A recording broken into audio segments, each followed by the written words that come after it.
心脚下。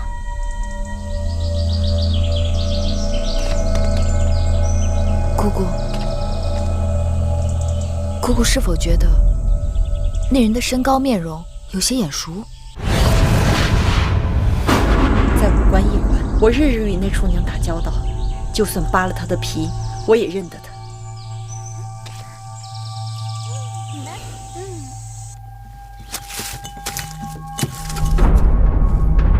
夫人，魏王派人送东西来了。拜见夫人，魏王让奴婢给夫人问好。有劳魏王牵挂。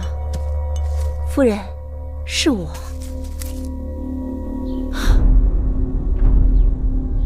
你们都下去吧。是。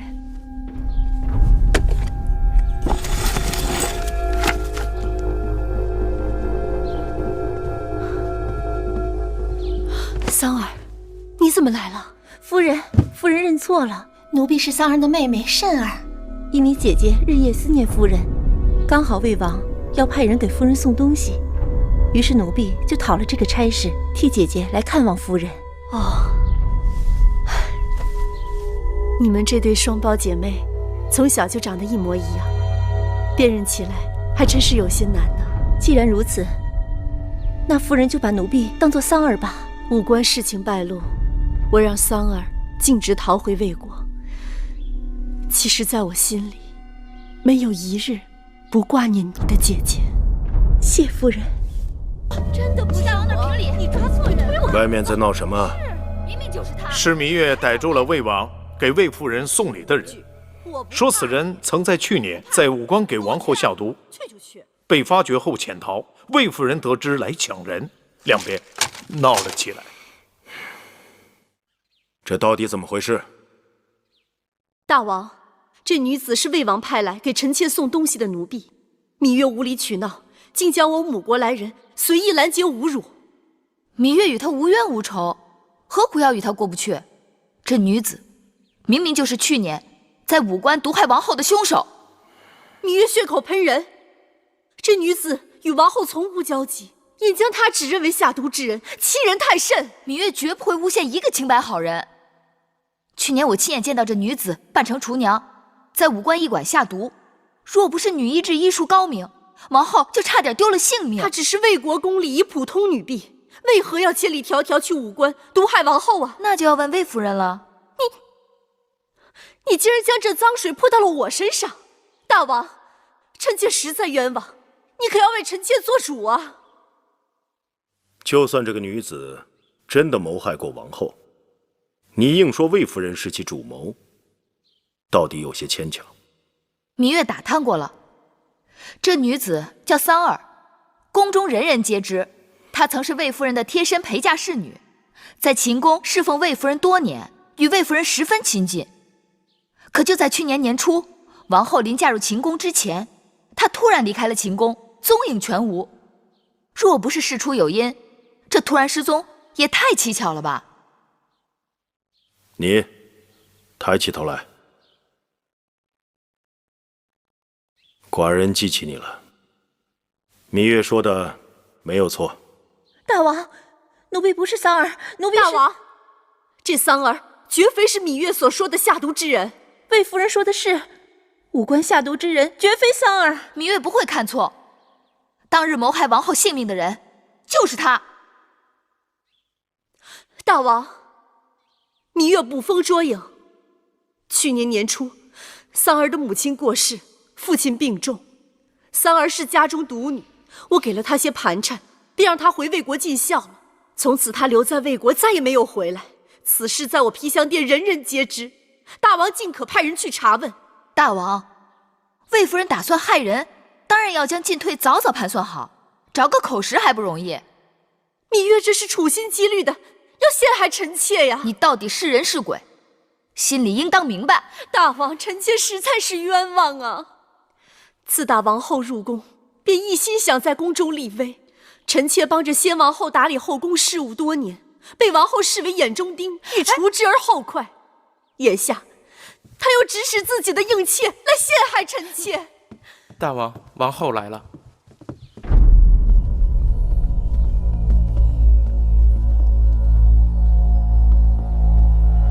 臣妾参见大王。王后来的正好，你看看，一边是你的陪嫁，说抓到害你的凶手；一边是魏夫人，说是被人诬陷的。既然此事是因王后而起，寡人想听听王后的说法。臣妾在武关确实被人下毒，事发后也向芒敖将军通报，但因凶犯逃走，此事就不了了之了。害你之人是这个女子吗？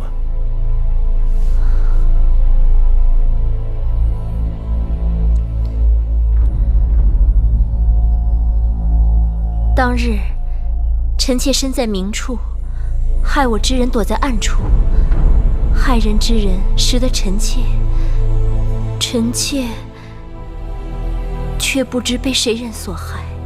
那你以为下毒之事跟魏夫人有关吗？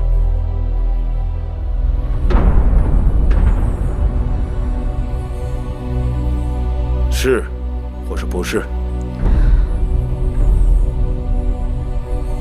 臣妾不知。不知？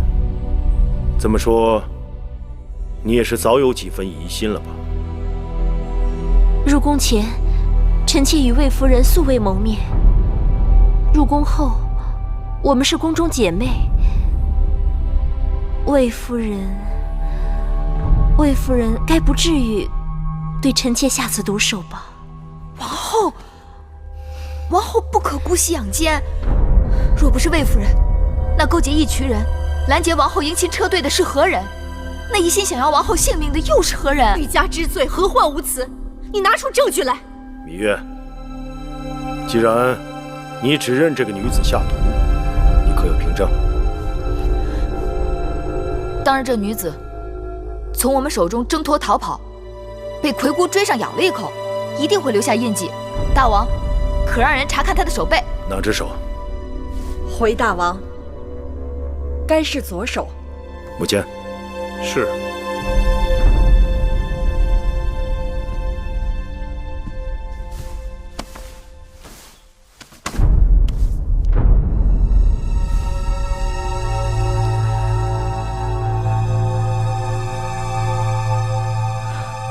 怎么？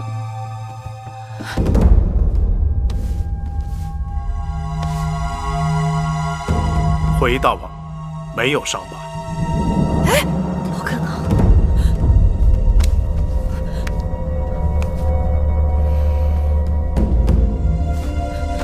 大王明鉴，臣妾一生清白，却被人诬良为盗，此刻水落石出。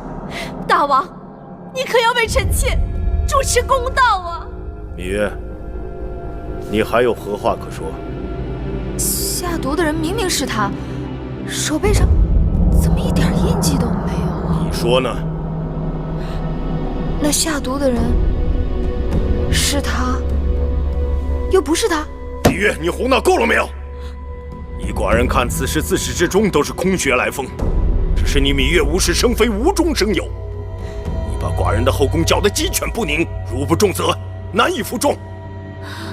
大王，芈月犯错都是臣妾管教不严，求大王开恩，让我把她带回去，好好教训。王后向来仁厚，小责小罚，却不能让芈月长记性。寡人罚她从明日起接连10日申时和酉时，给后宫花园打扫路径。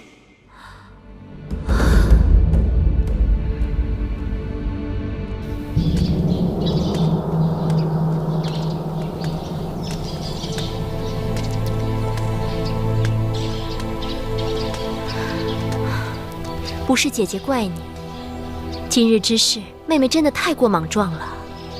我是怕那真凶跑了，就再也抓不回来了。可如今抓错了人，反倒让魏夫人他们无理变有理了。我就想不明白了，那张脸绝对不会认错，怎么竟然不是他？好了，现在说什么都没有用。大王罚你在后花园扫地，让别人看了笑话，有什么了不起？扫地，总会比擦洗高堂台的台阶更难吧？你呀，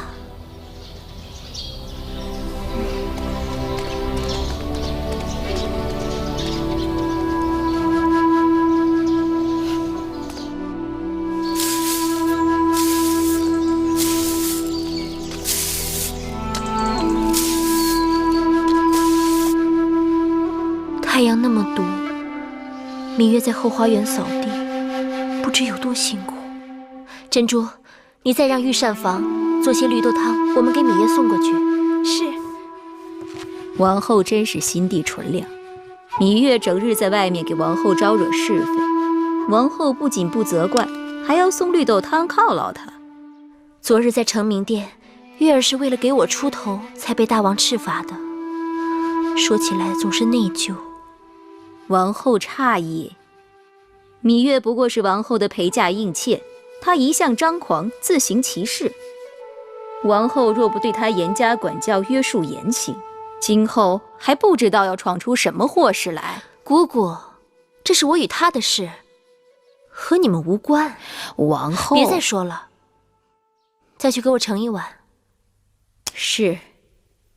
妹妹，妹妹，你这巧手，一刻也不肯闲着。不必多礼。两位姐姐悄没声的来了，倒吓了我一跳。我们若不进来吓吓你，你恐怕又要在这儿绣上一整天吧。身子沉了，人也懒了，好在手还能动。再说了，这小衣服很快就能派上用场了。你没听御医说吗？身子沉了，更要出去走动走动，等日子到了才好生养。说是这么说的，只是老一个人逛着宫里的园子，也怪无趣的。所以今日我们才到你这里来，就是为了陪你逛园子的。走。哎，姐姐，外面太阳这么大，晒得人昏头昏脑的，不去也罢。妹妹难道没有听说，昨日大王下旨，说是在后花园里添了个稀罕的好景致，咱们要不赶去啊，怕是会错过的。什么好景致？此刻不能告诉你，你随我们去看了便知道了。走吧。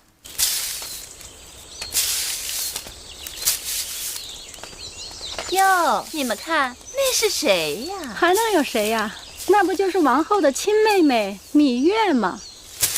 芈月怎么会在这儿，还做着宫中下人的活计？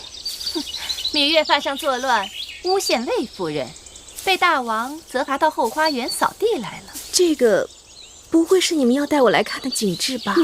怎么样，妹妹？看着还赏心悦目吧？还是算了，我们还是回去吧。我们犯不上招惹他们。怎么？因为他我被禁足1个月，还没出这口恶气呢。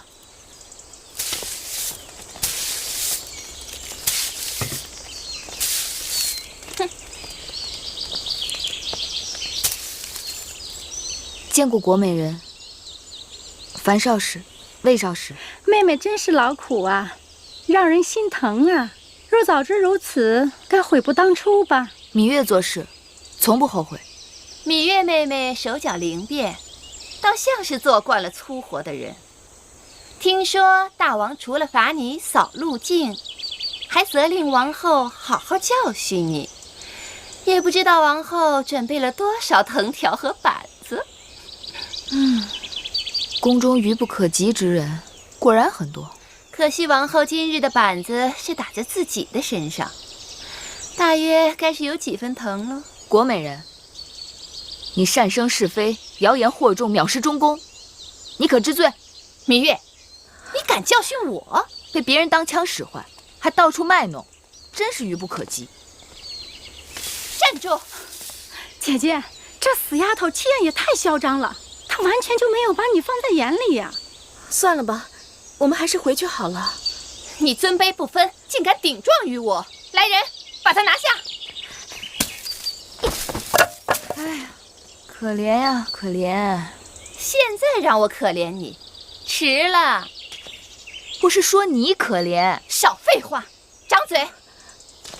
谁敢动手？拜见王后。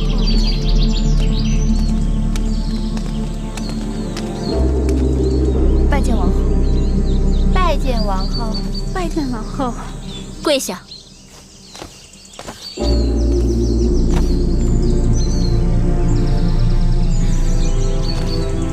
樊少使，你身子不方便，起来吧。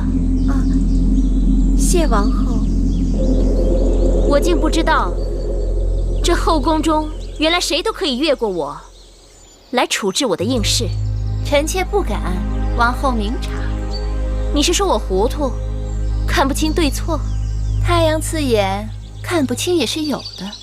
哼，好，就算我眼神不济，你倒是说说，这芈月到底有何过错，要你来罚她？她一个没有身份的应妾，居然敢跟我顶嘴！你是宫中老人，自然懂得位分高低。方才胡言乱语，亵渎侮辱我，这该如何处置？臣妾性格爽快，都是无心之言。王后，这国美人好厉害呀，无心之言都能挑拨是非，恶意中伤。若有心，岂不即刻便杀了人？姑姑说得对，我今日不罚国美人本人，但我要罚她那张嘴。她既然喜欢长嘴，那就自己长嘴，20下即可。难不成要我请人帮你，更为妥当？王后，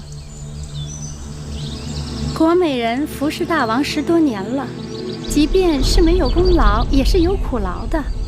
求王后给她留点颜面。己所不欲，勿施于人。今日我要不罚她，怕她是没有记性。珍珠，是。你给我一下一下的数好了，要打得响亮，打闷了、打轻了都不算数。是。打呀，快打呀！打得太轻，这下不算，再打。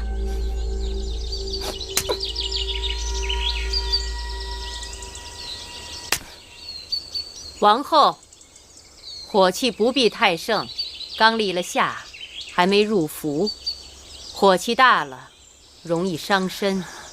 大王的长姐，尹夫人，想不到这么巧，在这儿会碰到王后。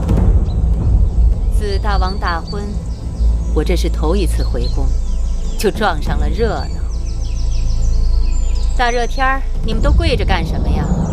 快起来吧！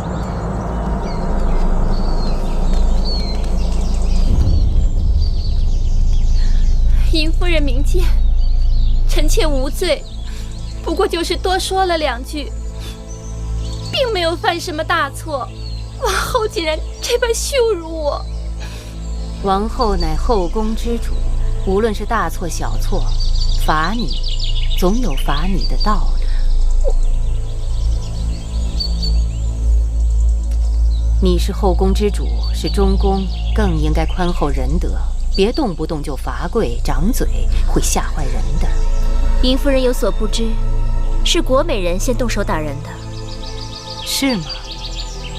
可我怎么看到的，却是国美人被掌嘴，哭哭啼啼的。夫人！夫人！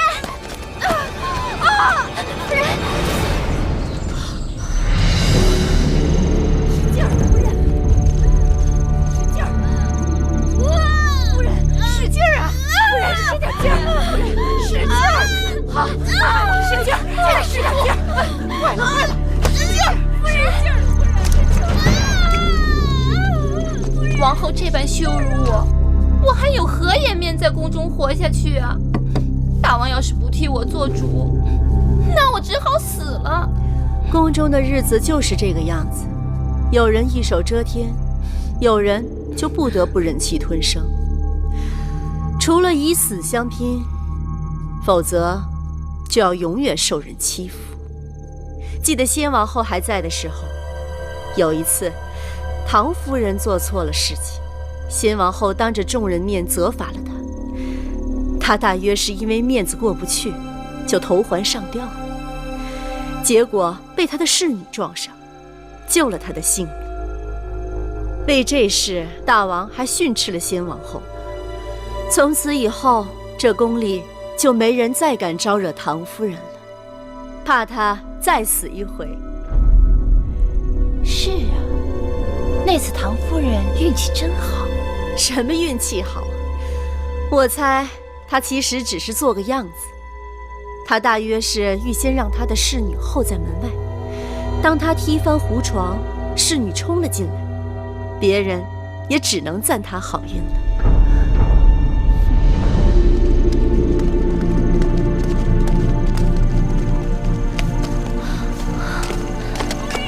臣妾参见大王。大王，樊少时就要生产了。怎么样了？樊少时滚下台阶，受到惊吓，身子也受了挫伤。这生产恐怕要费些周折。医女正在里面施救，请大王放心。愣着干嘛？还不快去！是。夫人，再使点劲，赶紧拿水，拿水来！坚持住啊，夫人，使劲儿啊！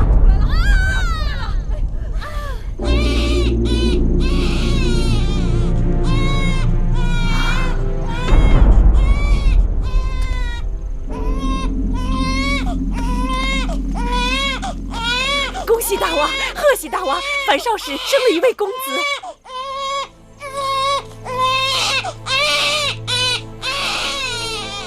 樊少时怎么样？樊少时失血过多，身体虚弱。李密，臣在。寡人将樊少时交给你，务必要让他康复。是。臣妾恭喜大王，又得了一位公子。大王救命！大王救命！又出什么事了？国美人被王后施以掌刑，不堪受辱，投环自尽了。大王，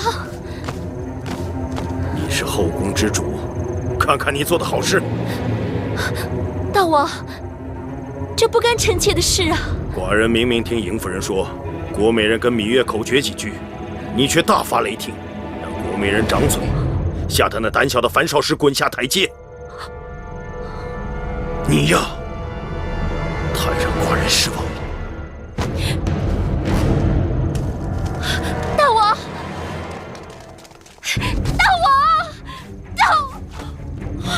哎，王后，姐姐，王后，太医，你怎么了？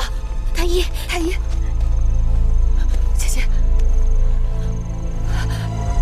姐姐，你别吓我，姐姐，太医，姐姐怎么了？太医，你赶快向大王禀报吧，王后有喜了。有喜了。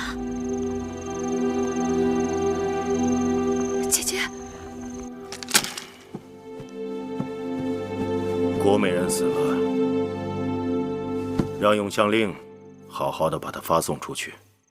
老奴明白。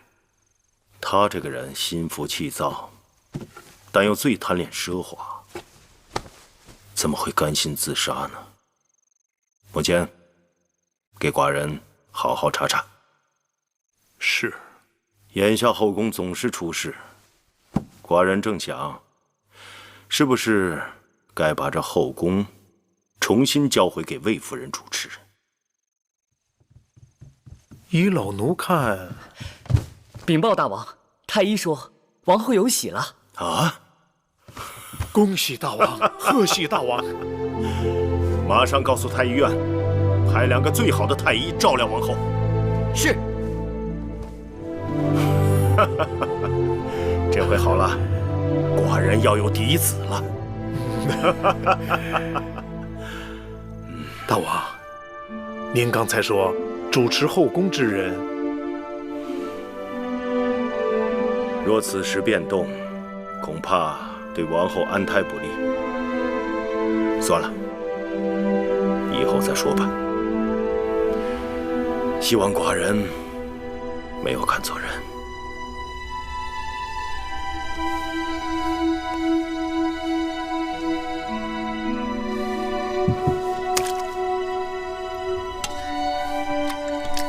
姐姐，你醒啦？王后，姐姐你躺下，别动，要好好休息。为什么？你有喜啦！我有喜了。哎呀，真的，我真的有喜了。是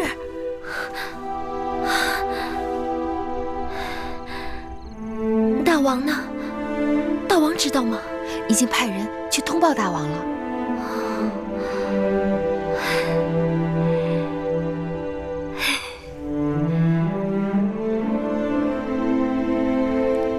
大王一定在怪我，樊少使因此遭斩，国美人又自尽了，我没有管好后宫。今日的事，样样都撞到一起，不能怪你。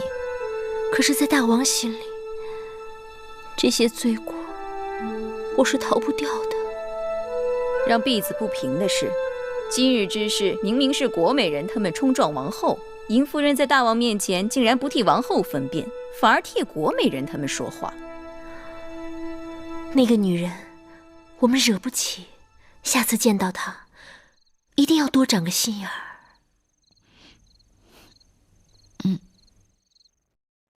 也算王后命好，竟然这个时候有孕。本来这次事情闹得这么大，她无论如何都是难以翻身的。哼，姐姐，就算王后有孕，也抵不过国美人自尽和樊少使滚下台阶的错处，差一点儿是2条人命啊！啊，不对，是3条。这次啊，可够他们担待一阵子的了。哼。国美人自尽，那原也是阴差阳错。估计他本意也就是想闹一闹，让王后难堪。谁想到，他竟会那么笨，踢翻了胡床，胡床居然卡住了门。好一阵侍女才推开门，结果假戏真做了。姐姐，我可是听说幕间正在拷问国美人身边的人。万一侍女把真情说了，闹不好大王会怪罪的。有何真情？我们既没有将樊少使推下台阶，更没有让国美人上吊啊。姐姐说的是啊。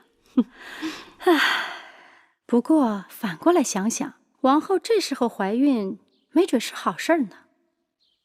王后怀了大王的嫡公子，可偏偏在这个时候失了宠，那嫡公子生出来也是要讨人嫌的。姐姐，到时候你的公子华做太子，那可就是10拿9稳了呀。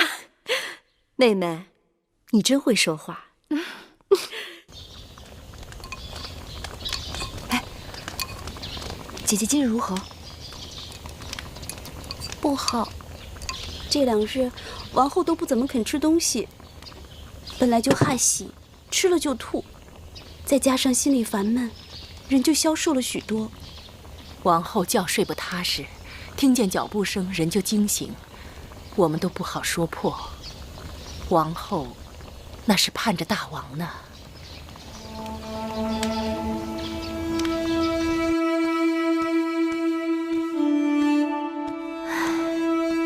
自从我怀孕，大王总共来我这里也不过2次。唉，这孩子命真苦，还没出生就和他娘亲一起被大王嫌弃了。王后别这么想，到底是大王的嫡公子，大王怎么会不心疼呢？只是眼下这些乌七八糟的事情搅和在一起，大王不得不对王后疏远，也好显出公平。什么公平？我又没做错什么事。王后是没做错，那芈月呢？事情不都是因她而起？她若不冒冒失失的去抓厨娘，那国美人能借着这个由头辱骂王后，樊少使能莫名其妙的摔倒，王后都是因为护着她才惹出这些事端来。姑姑说的不对，有些事情不是我们想躲就能躲得开的。妹妹来了。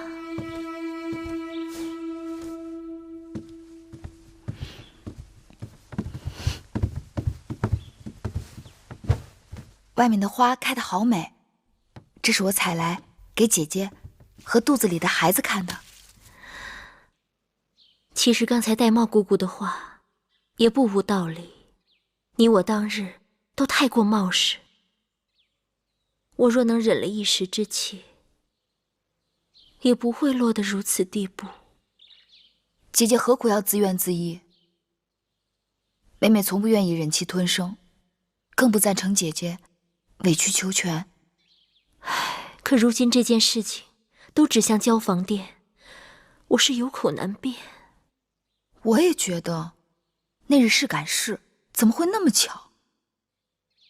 特别是樊少使跌倒，真的有些奇怪。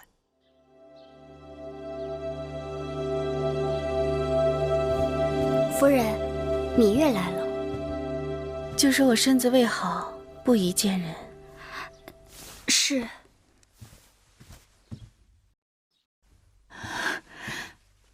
看来樊少使还在生我的气，妹妹算是上门赔罪了，行吗？以后人到了门口就不必通报了。是。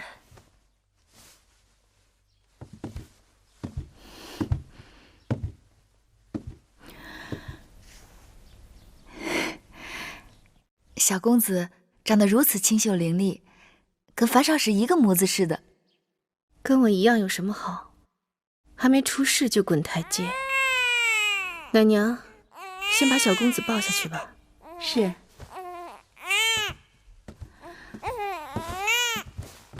那日和国美人发生口角，妹妹也是无奈。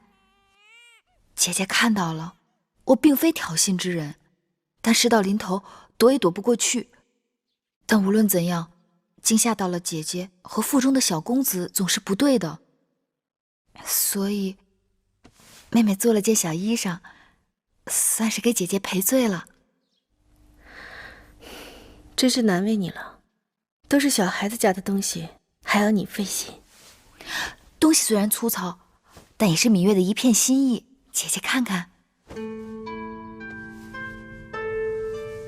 这凤穿牡丹是你绣的？是。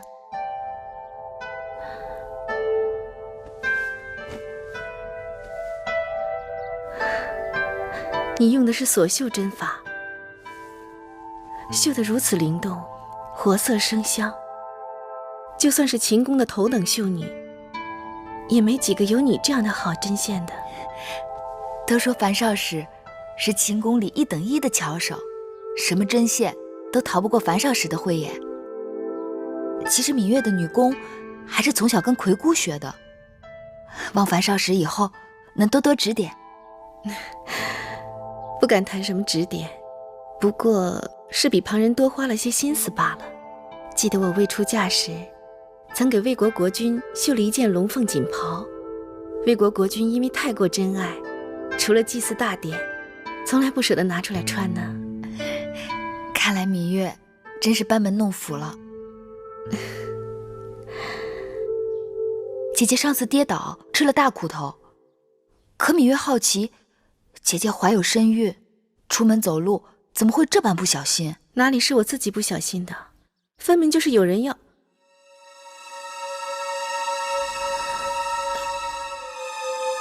若不是姐姐不小心，那就是另有原委了。那日王后责罚国美人，我心里害怕，慌不择路，所以这件事说到底还是我自己不小心，怨不得旁人的。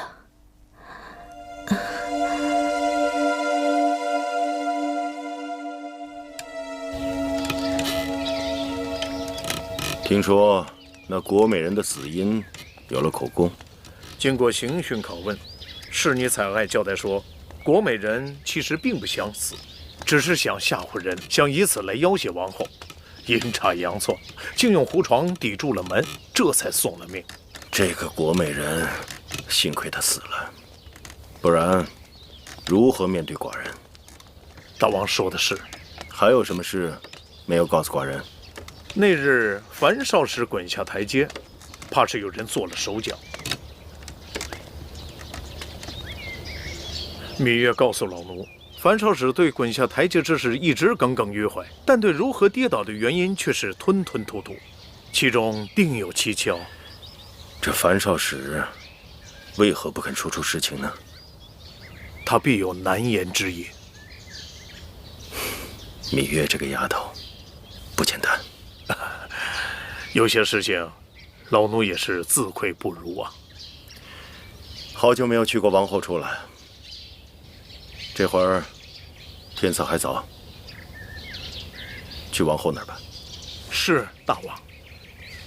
去交房殿。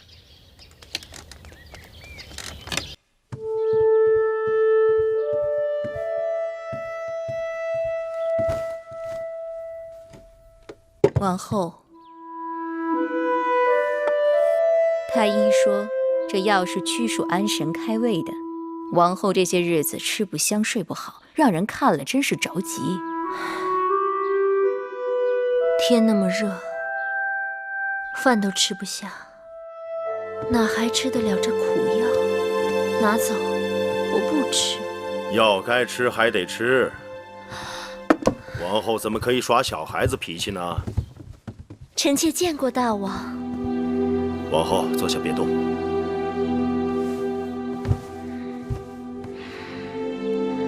王后为何不肯吃药？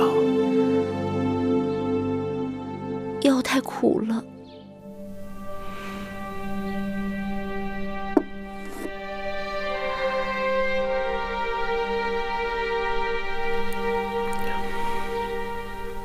确实是有点苦，良药苦口嘛。王后都快要做娘亲的人，得为了你肚子里的孩儿着想。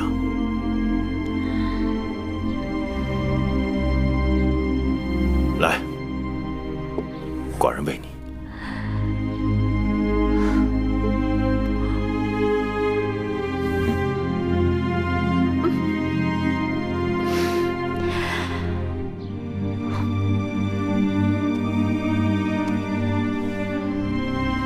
王后，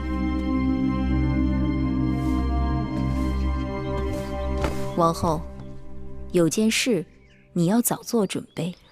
何事？王后您怀孕了，这一时半会儿还没办法侍寝。你若不安排应女服侍大王，魏夫人那边定不会闲着。弄不好，大王的心就被魏夫人那边的狐狸精给勾走了。大王近来对我宠爱有加，他心里想要别的女子，我自然不拦着。可你要我安排别的女子躺到他身边去，心里总是别扭的。既然如此，那就算了。乏了，想睡一会儿。王后合合眼吧，大王一会儿还要来用晚膳呢。玳瑁姑姑，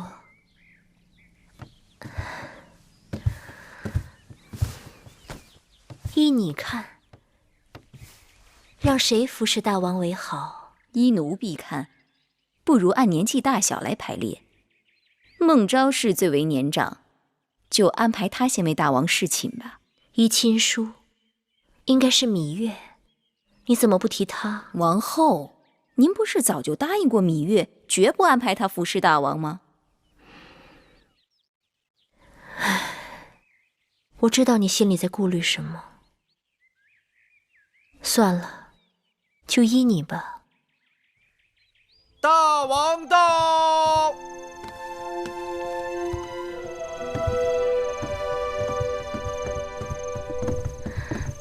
臣妾见过大王。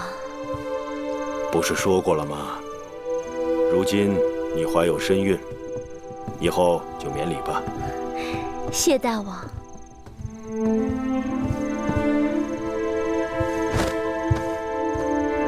大王，今日女医治告诉臣妾，凭脉象，臣妾怀的可能是男胎。男儿好，寡人期盼的就是你给大秦生一个顶天立地的男子汉。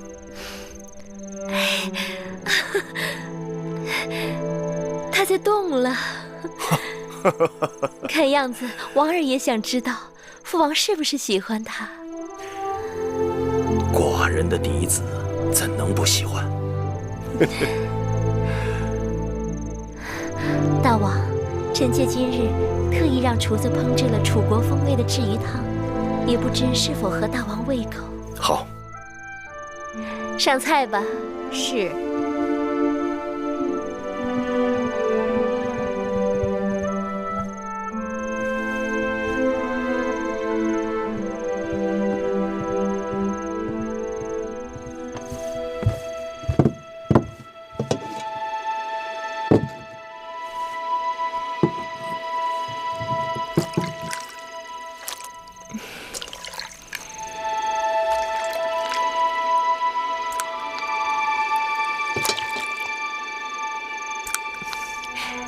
大王，请用。你是孟昭氏吧？大王好眼力，臣妾孟昭氏。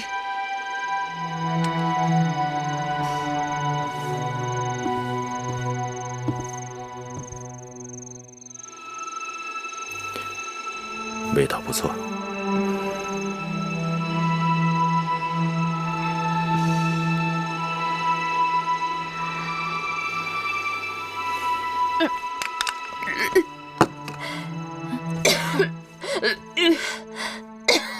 王后，大王，臣妾失礼了。王后怀着寡人的子嗣，王后辛苦了。此刻好了些吗？大王，只怕臣妾眼下不适宜侍奉大王用膳了，请大王恕臣妾告退。再准备一些酒菜，就让孟昭氏服侍大王用膳吧。不必了，大王。寡人还有政务要处理，王后好好歇息。是。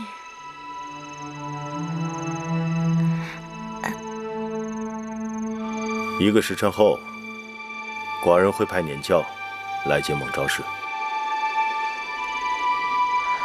是。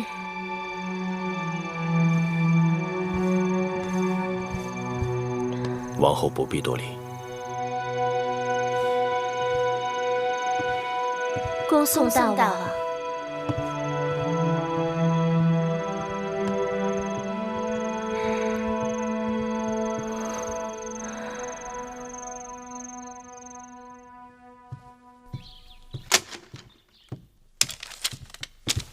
大王，坐。听说张仪出使楚国回来了。是，此刻他正在殿外候着。这家伙，哼，在楚国是遍地仇人。我以为弄不好他会把脑袋丢在那儿。看来他是个运气不错的家伙。快宣张仪进殿。是。如今张仪是秦国使臣，昭阳虽然与张仪有旧怨，但有晋上在中间斡旋，大约也不能将他如何。大王，张仪出使归来，拜见大王。长子免礼。楚弟子。长子坐。我站着吧。看长子神采奕奕，容光焕发，定是大有斩获。大王说的没错。楚王待微臣奉若上宾，美女酒肉伺候，张仪就趁机劝他与齐国断交，与我秦国结盟。那楚王可答应？微臣向楚王力陈与秦国结盟种种之好处，说的他是口服心服。他为了取信于秦，与齐国彻底断交，已经派勇士专门去辱骂齐军。可是楚王贪得无厌，这回怎么会如此痛快呢？微臣说，大秦会献600里于楚国。什么600里？自然是土地600里。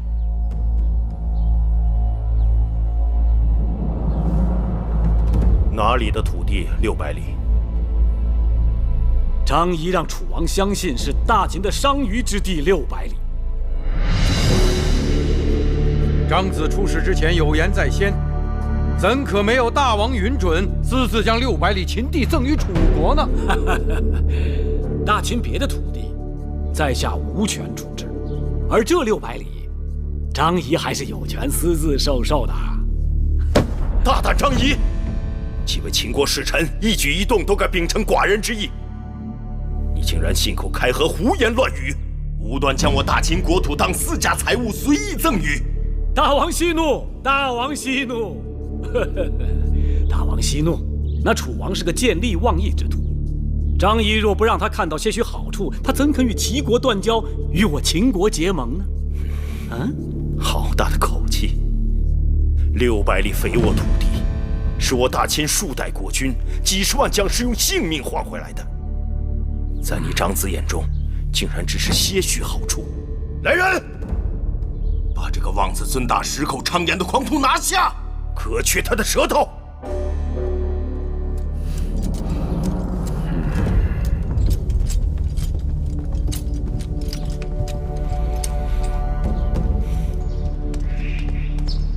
张子，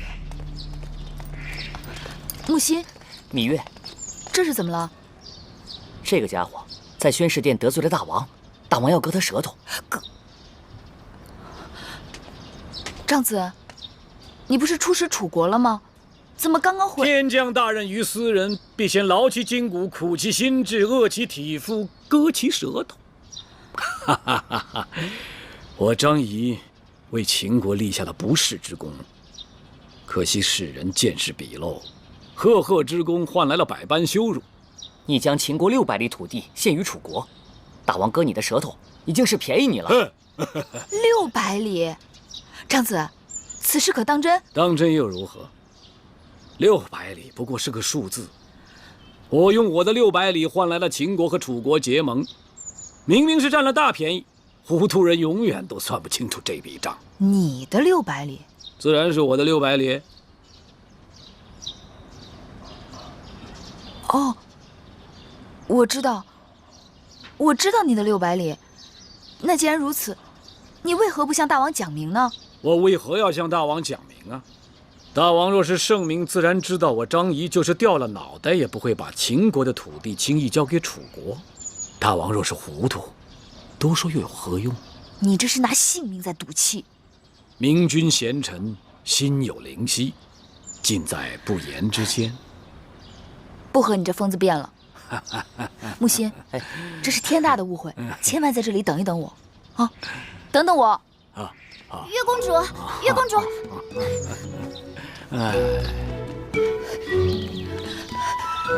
大姐，我要见大王。大王正在和楚离子商议国事。我要见大王，这事与大秦国事有关。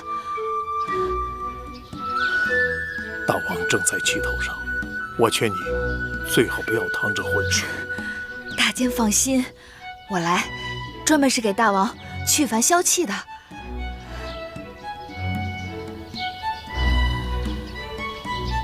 好，请吧。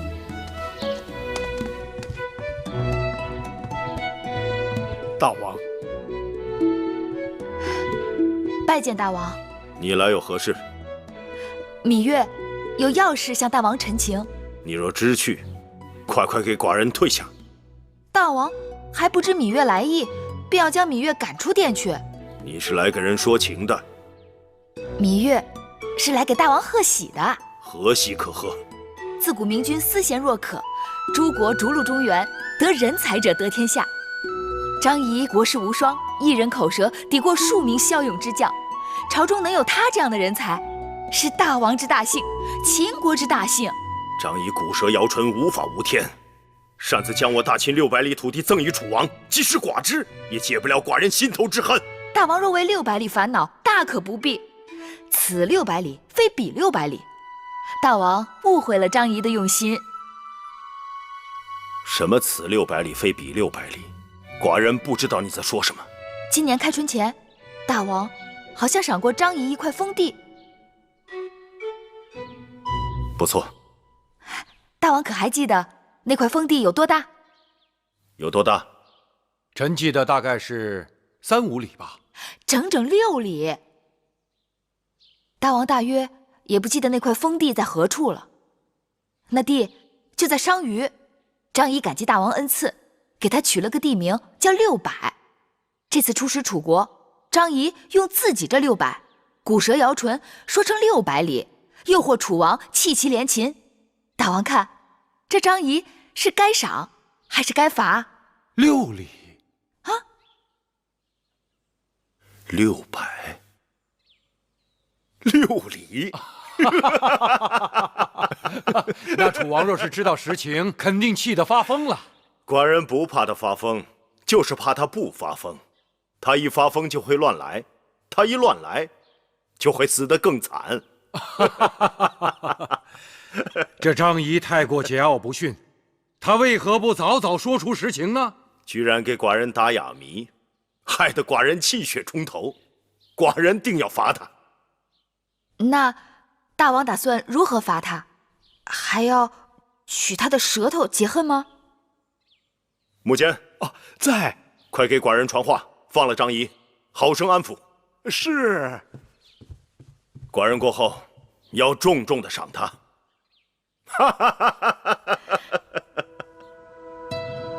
张仪出使楚国，功绩赫赫，著于竹帛。寡人赐张仪月俸100斗，10亿千户。谢大王恩典。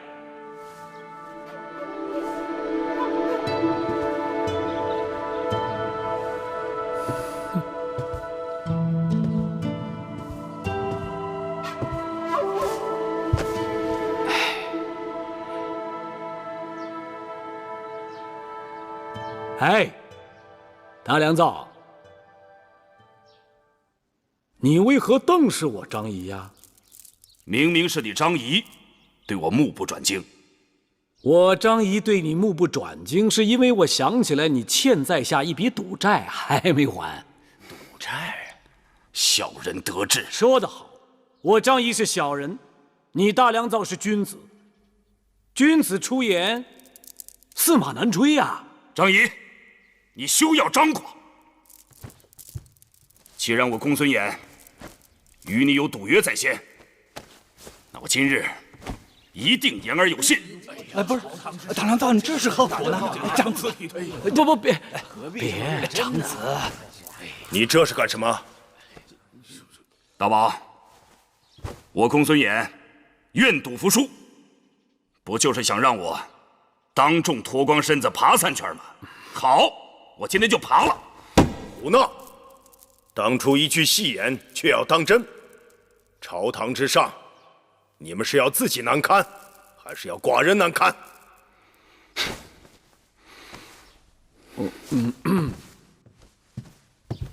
回大王，张仪本无此意，实在是大良造多心了。听到了没有，公孙衍？张子都已经说过了，不要意气用事。快把衣服穿好。大良造乃是寡人的大良造，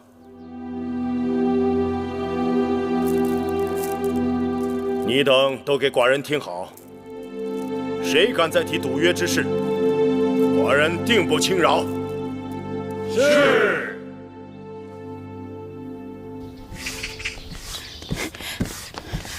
柔儿来信了，张子从楚国带来的。信上都说什么了？柔儿说他很想念我们，日日刻苦读书，希望有一日能早早与我们团聚。1年不见了，柔儿懂事多了。姐姐，你这是去哪儿了？看你这一身弄的。我刚才在花园里与公子撞比剑，我是木头剑，他是真剑，他占了我很大便宜。那公子壮是魏少使的独子，年纪比你还要小一些，你让让他就是了。快进屋，把衣服换了。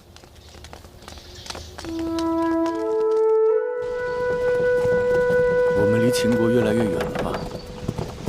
可不是，再过半日啊，就到了齐国的地界了。公子还想回到秦国？我不知道，就是觉得我在那里还有未了之事。没关系，我们还会回到秦国的。驾！张子使计离间了齐楚之盟，楚王发现自己上当，恼羞成怒，已发兵10万，直奔官。众爱卿，对此事有何意见？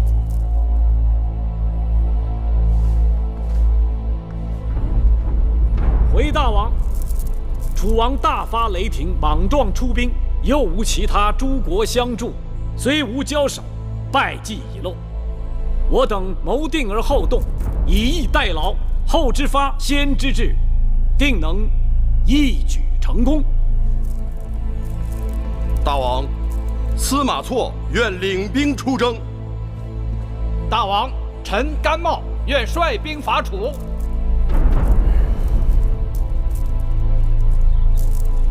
大良造，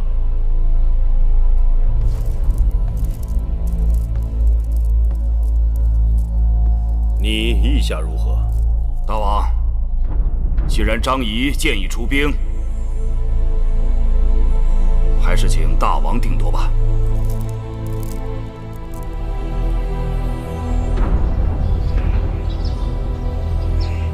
大王，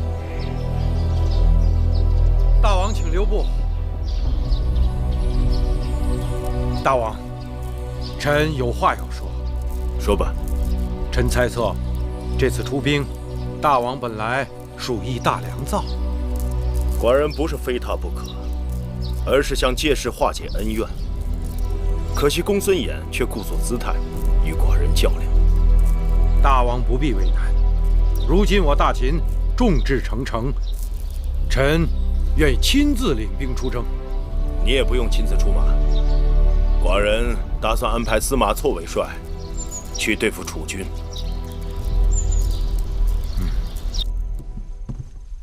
姐姐，姐姐，这么晚找我有事吗？妹妹可曾听说大王要出兵攻打楚国了？我听说了，是楚国发兵攻秦，秦国不得不出兵应战而已。明明是张仪欺诈在先的，王兄才愤然出兵。眼下两军对峙，千钧一发，秦楚联盟即将破裂。如果此事能够劝说大王退让一步，这事端说不定可以化解。姐姐想让大王如何退让？说服大王再派使者出使楚国，将那600里土地照承诺送过去，不就化干戈为玉帛了吗？姐姐糊涂，这600里土地，大王若想送，早就送过去了。眼下双方已经打算靠实力说话，若没打出个结果，谁肯退让？这可如何是好？此事只有静观其变，急也急不得。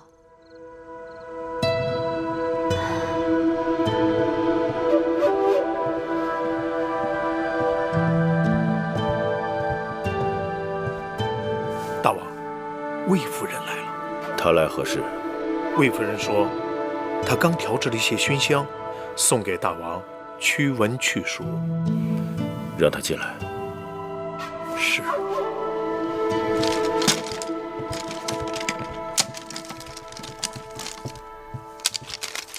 大王，听说你又制香了。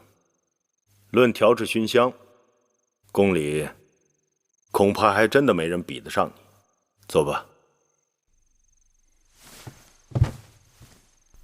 大王谬赞，这几日秋老虎厉害得很。臣妾新调制的这种香，驱虫醒脑有奇效。哼，待会儿让木坚给寡人点上试试。大王是否还记得，华儿出生在盛夏，因为是大王的第一个孩儿，格外疼爱，怕蚊蝇滋扰了华儿，大王亲自为他打扇。臣妾看了，既心疼大王，也心疼华儿，用了好几日，才调制出驱虫安神的熏香。是啊，转眼间，华儿已从咿呀学语的婴儿，长成气宇轩昂的大秦公子。身为长子，华儿一心想为大王分忧解难。华儿听说大王近日准备伐楚，求我转告大王，他想同司马错一同出征，担当重任。好，华儿这个孩子越来越有出息了。谢大王。这地图上的国家，在周天子时代曾经有3000诸侯。自平王东迁以后，大国吞并小国，到了3家分晋的时候，就剩了20余家。势力最强的为齐、楚、燕、韩、赵、魏、秦7家。此后，这国与国之间的形势看似疆域时时在变，大国对峙之势却僵持了100余年没变。依张子所见，如今是不是又到了变的时候？这周天子之治与当今之事已经大良造。大王在里面吗？30-40年以前，大王正在与张子议事，我这就去通报。不忙，吴起与楚国变法，申不害与韩国变法，邹忌我就在此等候。大王可知道这种种变法的结果如何呢？都没有成功。为何不成功？变法害宗族之权，侵封臣之利，因此变法之臣不是不得好死，就是妥协退缩。就连我秦国的商君之法也差点落得个人死法亡。列国之中，诸君继位无不废新法复旧法，可只有大王您杀商君却仍然推行新法。这意味着只有秦国才有可能成为破局之国，改变这天下的运势。正是。这意味着不管结果怎样，都可以让君臣你我不枉此生，青史留名。大王说得好，大丈夫生当惊天动地，死则轰轰烈烈，绝不可无声无息，枉此一世啊！好，张子，敬你。敬大王。来。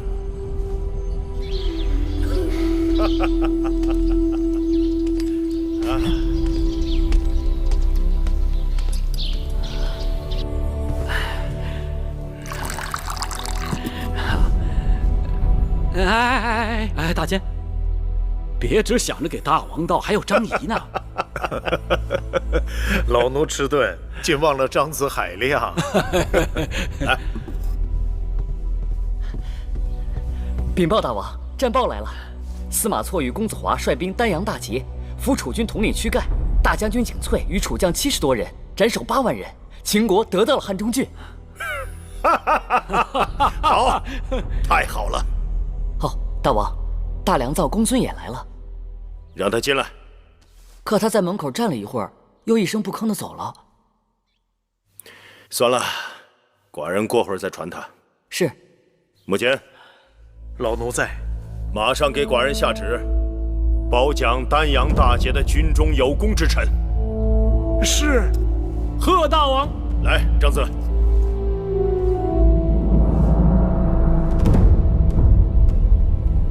公子真替夫人争气。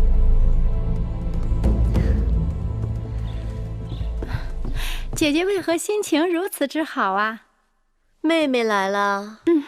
今日早朝，大王当着众人夸赞华儿勇冠3军，是降龙伏虎之人才。恭喜姐姐！华儿本来人才出众，这次得胜而归，他在大王心中的地位必然更不一般了。张仪以6里假设600里，骗楚王上当，楚国发兵讨伐，却又丢了汉中，这可真是个天大的笑话。可不是嘛？你听说了吗？今日大王在朝堂上还新设了官位。有这事儿？封张仪为相邦，封司马错为少上造大将军。相邦？相邦这个官位可是秦国从来都没有的呀。难道大王为了重用张仪，因人设事？这连你都能看得出来呀。公孙衍原为大良造，集军政大权于一身，而如今权力3分，国政归张仪，军政归司马错，大良造的权力算是被架空了。如今公孙衍告病在家，不问朝政，大王对他也是越来越冷了。姐姐，大良造与我们同气连枝，他失势，那岂不就是你我失势吗？是啊，这也是眼下我最担心的事。大王政务繁忙，小臣只是偶然小恙，还有劳大王亲自登门探望，令微臣心中惶恐。爱卿是寡人肱骨之臣，爱卿久病不愈，大秦朝堂上不见大良造之踪影，实在让寡人食无味，寝无眠。大王言过其实了，我公孙衍如今在朝中，早已是无足轻重之人。啊，微臣刚刚听说丹阳大捷，还没来得及向大王贺喜。丹阳大捷，乃秦国君臣一心的结果。寡人历来深信，君王待臣子如手足，臣属待君王则如心腹，内外相依，上下相随，浑然一体。君王待臣子如犬马，臣属失君则如路人，陌路相逢，冷眼相对，君臣分离，背道而行。大秦若无君臣同心同德，哪有今日的成功？大王所言极是。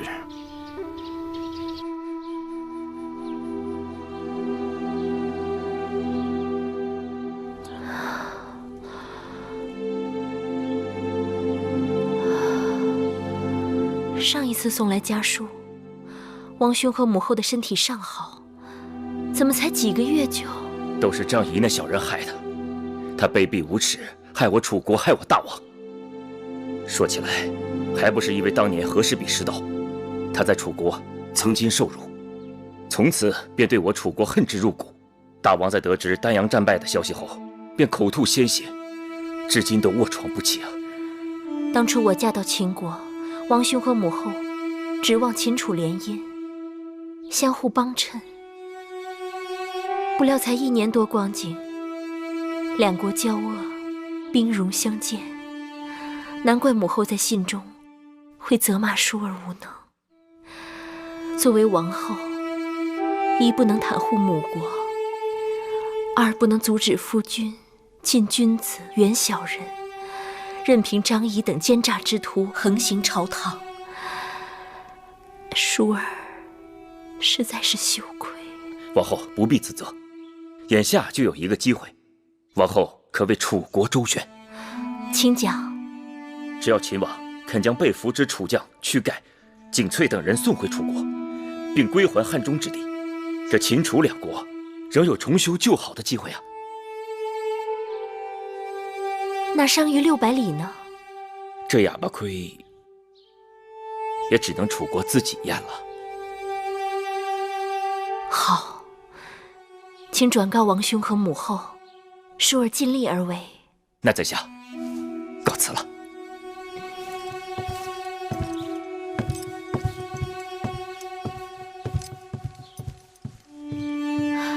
玳瑁姑姑，快给我梳妆，我要去见大王。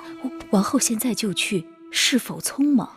我不能眼睁睁地看着秦楚交恶，不然有朝一日我们会在秦国都抬不起头的。大王对王后宠爱有加，王后慢慢劝说，说不定大王会回心转意，跟楚国重交旧好。王后，魏夫人和魏少使求见。他们来做什么？黄鼠狼给鸡拜年，他们这会儿来定没安好心。那我告诉他们您身体不舒服。等等，还是见见吧。让他们进来。是。姑姑收好。好。臣妾给王后请安了。难得2位姐姐来我这里，快赐座。是。王后怀着身孕，不必为我们忙碌。我们是去看唐夫人，正巧路过交房店，又因前一阵子臣妾得了一些上好的枣花蜜，想这东西安神最好，特地给王后带来。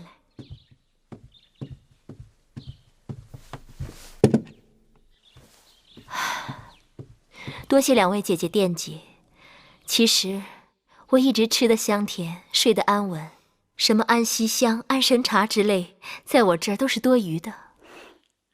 果真如此，那王后真是好福气，在这后宫里能像王后这样，不管遇到什么事儿都能够想得开的，掰着指头也数不出第二人来。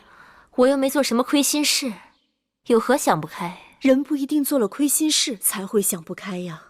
人心贪婪，日思夜想也会坐立不安。臣妾就听说过，楚国有蛇吞大象的奇观。魏夫人勿听谬传。王后是忘了，《山海经》中就有楚蛇吞象，3岁而出其骨之说呀。那是八蛇吞象，与楚国无关。哦，是吗？那贪图秦地600里，却丢了汉中600里的笑话，这总该与你们楚国有关吧？的确不是蛇吞象，那是猪吃老虎。这等蠢事被世人弹齿够笑，如坐针毡的滋味儿，王后该是领悟极深的。你们放肆！怎么，王后恼了臣妾？哎呦，臣妾跟魏少使本是真心来跟王后说闲话，给王后解闷儿的。若是讨不到王后的欢心，只能怪我等愚笨了。既然王后是心宽之人，臣妾说2句笑话，王后不爱听就当耳旁风便是了。其实这一阵子，宫里内外都在说那600里的笑话，大王听了数遍，依然说这笑话有趣得很。好了，王后安心养胎吧，我们就不打扰了。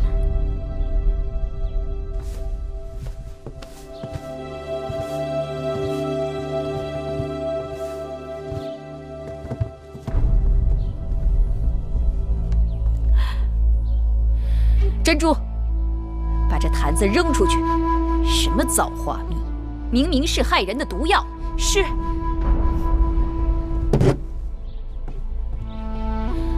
王后不要理睬这等刁妇，他们就是故意来气你的，你气了就是招了他们的道。怀着身孕，凡事要为肚子里的孩子着想。我正是为了腹中的胎儿，才更忍不下这口气。我是楚国第1公主，嫁入秦宫为后，楚国兴，我则地位稳固；楚国弱，我则危机重重。那魏延还不是因为看到我王兄被张仪戏弄，丢了土地又兵败，才趁机来羞辱我。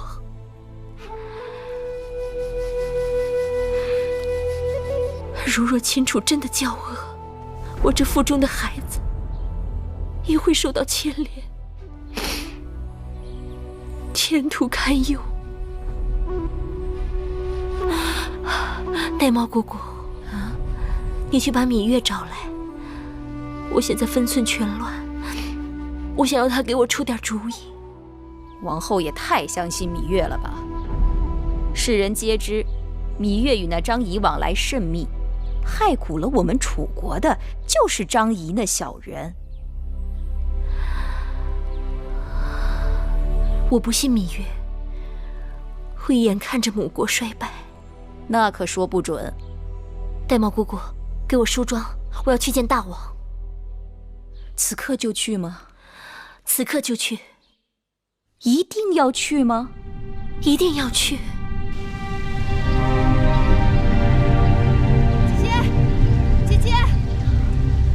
姐姐，哎，月儿，你来的正好，与我一同去。姐姐要去哪儿啊？去宣誓殿。姐姐，去不得。为何？姐姐刚见了楚国使臣，就要去宣誓殿。那姐姐是以秦国王后的身份，还是以楚国公主的身份去见大王？自然是秦国王后的身份啊。那姐姐就要去恭贺大王，秦军丹阳大捷，获取汉中。你昏了头了？不是芈月昏头，是姐姐一时气血冲头，打算做绝不可做之事。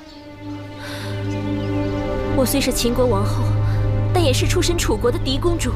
两国交恶，母国受到伤害，芈姝更该挺身而出，义不容辞。姐姐诧异，两国相争，姐姐若想说和，就该有适宜的说和之词。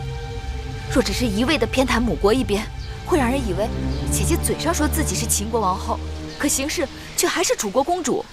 姐姐是后宫女子，嫁夫随夫，不该贸然干政。大王是我夫君，这事也是我家事，你若怕事，就不要去了。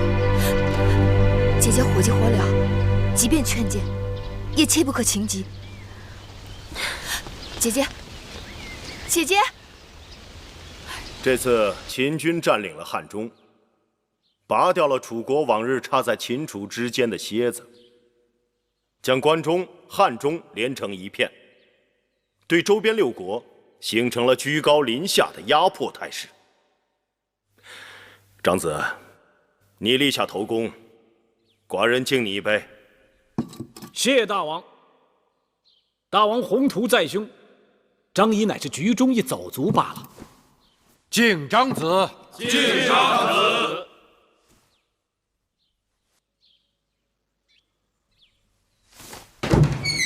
王后，大王正在设宴庆贺丹阳大捷。我要见大王，让我进去。如果让王后进大殿，小的担待不起。让我进去。不能进，王后。让我进去。让他进来。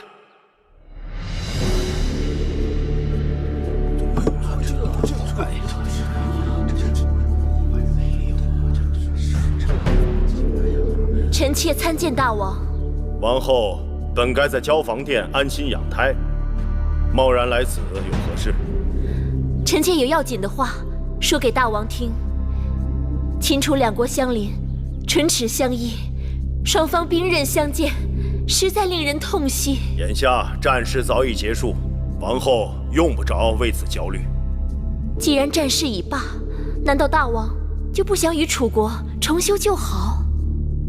如何重修旧好？抚慰并释放俘虏的楚军兵将，归还楚国汉中之地。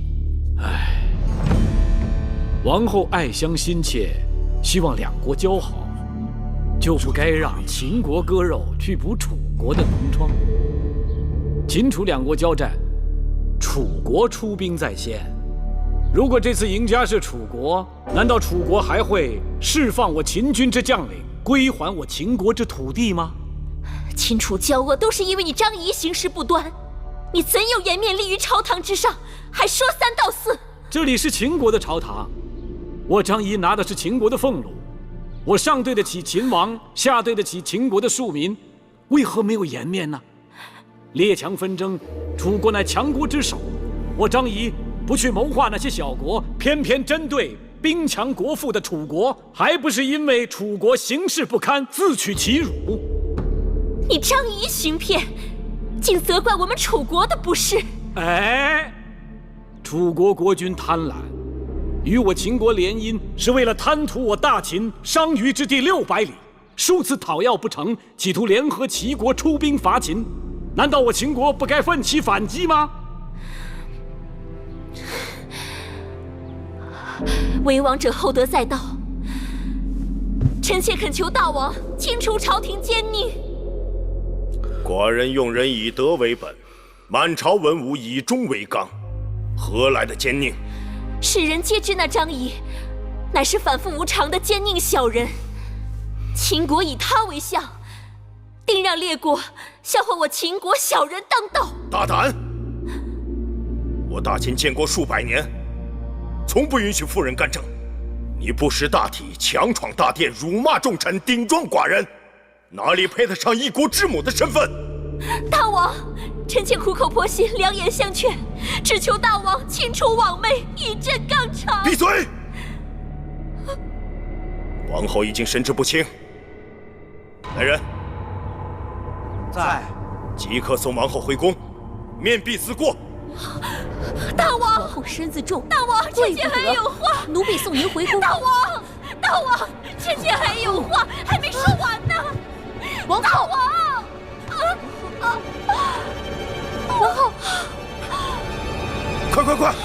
快叫太医！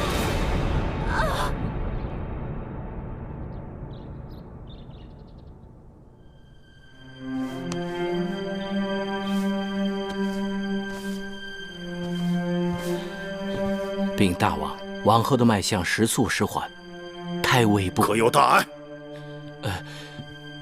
臣已让女医治为王后扎了几针，以稳胎象。从今日起，王后不可随意走动，不可操劳忧心，更不可情绪大喜大怒。你们可听到了？奴婢不敢有任何怠慢。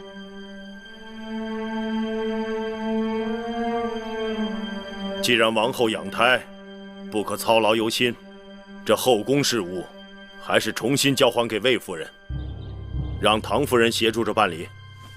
是。王后需要静养，从今日起，后宫嫔妃们来向王后请安，只在门外，不得入内。王后没有寡人之令，不得离开交房殿，大门给我关好，免得闲人打扰王后。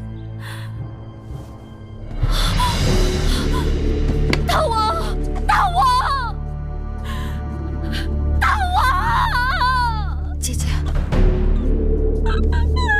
大王！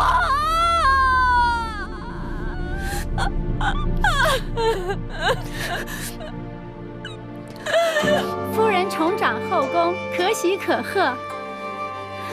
恭喜夫人！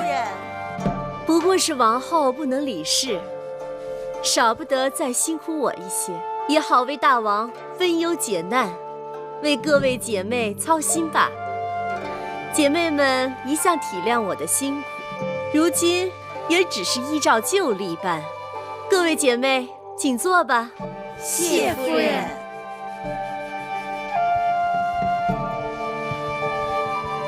上茶。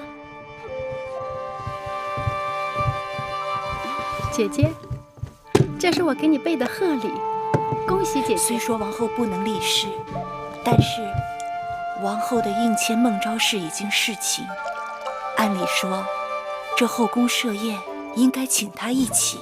姐姐说的有理，他们来不来是他们的面子，我们请不请是我们的本分，免得让人家以为我们这边分帮分派似的。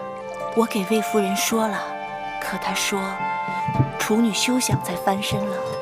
王后身边那几个应女被扫地出宫，那是迟早的事。不到最后尘埃落定，一切预言都为时过早。恭贺夫人重掌后宫。恭喜夫人！还不快把门关上！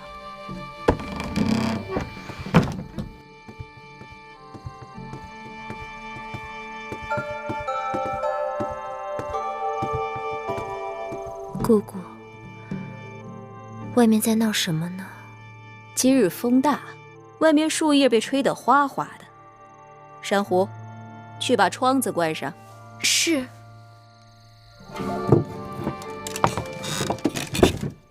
王后，时候不早了，早点歇息吧。姑姑又何苦要骗我？宫里本来就是如此，攀高踩低的。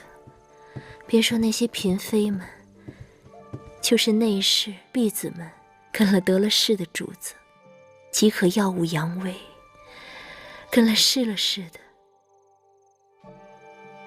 马上抱怨连天。从小到大，我在储宫里看得多了，只是没想到会轮到我头上。王后别急，还有不到2个月，胎儿就足月了。只要您能生下一位小公子，这后宫还是你的。哪有那么容易？2个月足够宫里风云变化几回了。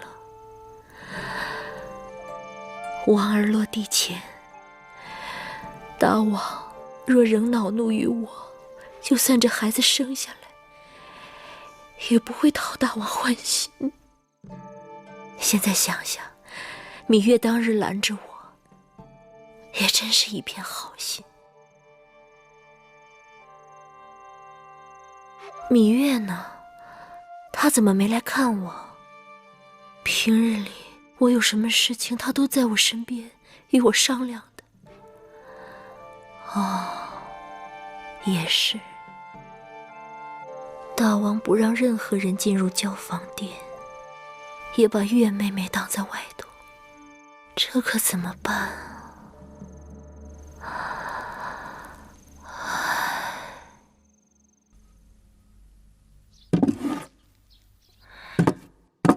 哎呀，玳瑁姑姑，这是王后赏给你的。这不年不节的，王后何以赏我？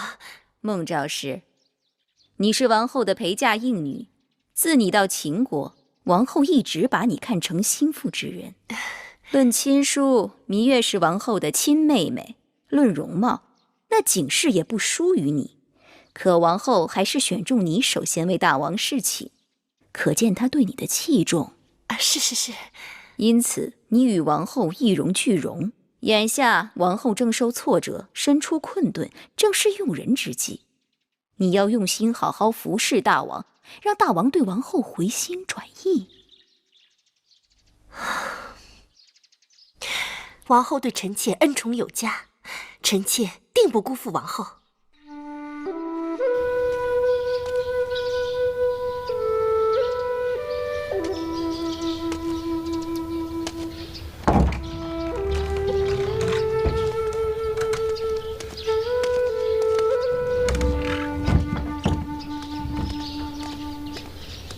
大王，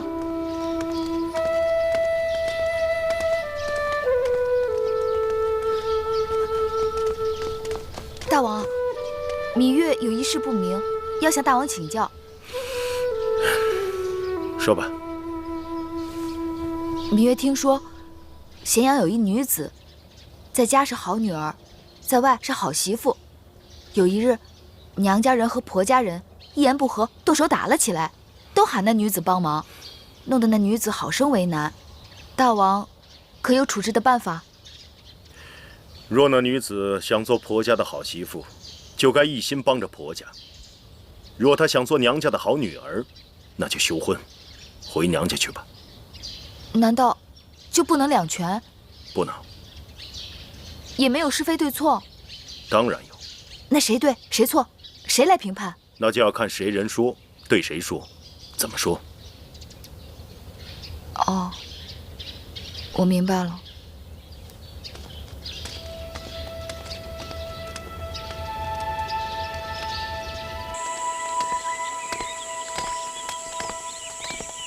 大王，芈月为了王后的事情，已经往大王的承明殿跑了好几次了。那小丫头倔强，但对王后倒是忠心耿耿。既然如此，不知为何王后安排身边的应女侍寝，却从来没有芈月。谁都能看得出，芈月的心思不在这里。回去替寡人传旨，把楚国那些被俘的将领们都放回去吧。是。哎，你这是把寡人往哪里带的？大王要去哪儿啊？是你把我带到这里来的。大王日日忙于公务，难得到园子里转一转。前一阵儿啊，这儿的菊花开的是要多好有多好啊，眼下呀都快开败了。拜见大王。免礼。你们在做何事？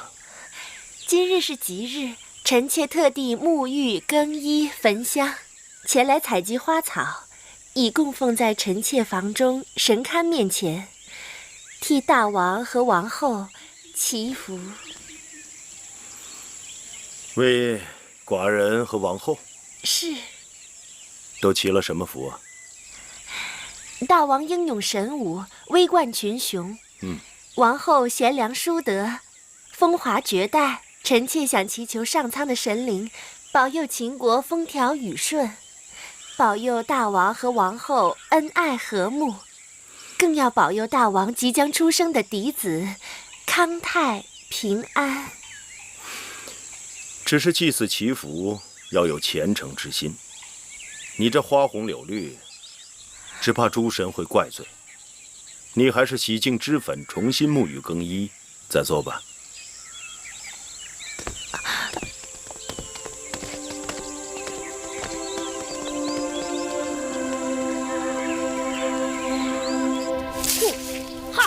姑姑，您看我舞的如何？你这剑是打哪儿来的？是魏少使的儿子公子撞的。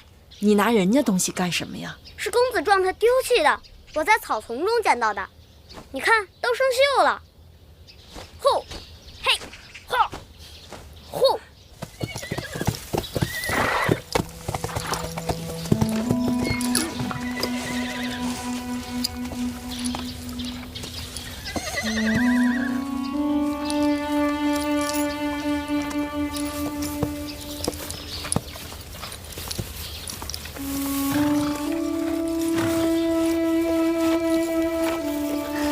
好久不见主人，思念得很呐。他是思念草原的风声，旷野的辽阔，想让我带他出去。你不会真的想要离开这儿吧？我一直打算，只要找到幕后真凶，报了仇就走。可直到今日，一事无成。眼下舒姐姐又有磨难，我自然更是走不了。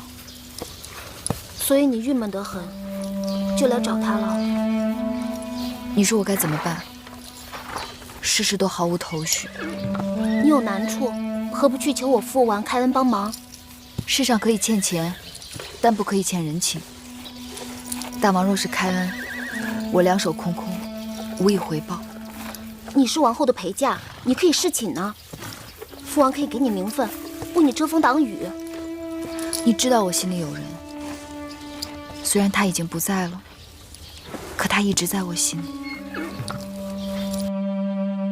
树上的叶子已经开始发黄了。孟昭是这个无用的东西，奴婢花了那么多钱疏通，他好不容易见了大王，竟然几句话就被大王打发了。这是怪不得他，大王本来就对他淡淡的。大王的心思太难猜，难也不难。大王看重心思聪颖，胜过脸蛋俊俏。后宫中像芈月那样的女子，凤毛麟角。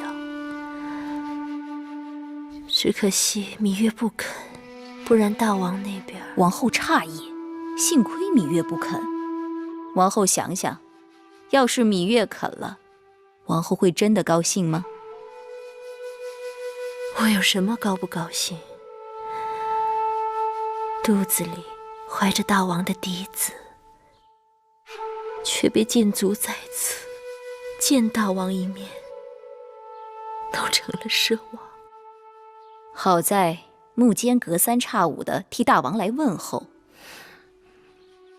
那只是例行公事。大王并非儿女情长之人，人不见，情就更淡了。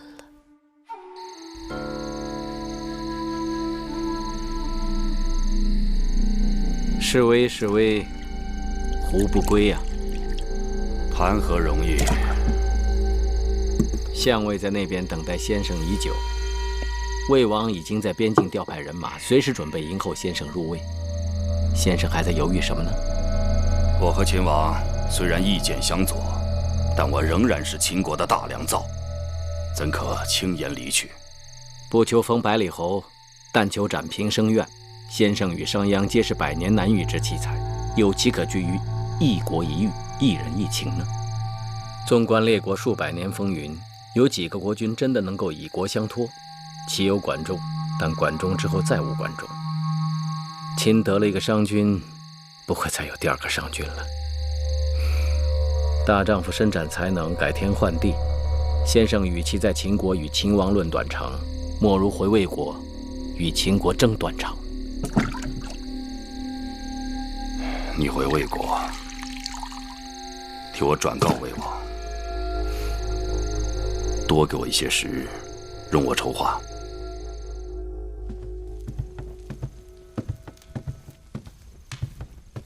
大王，迎夫人派人送来了急信。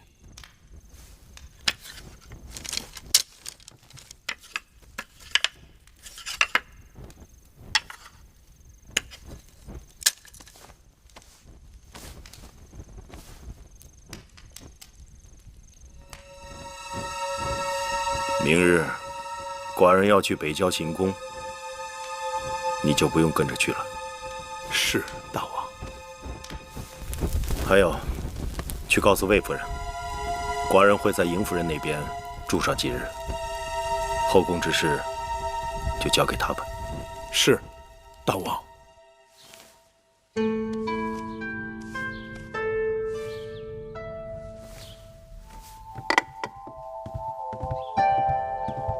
姐姐，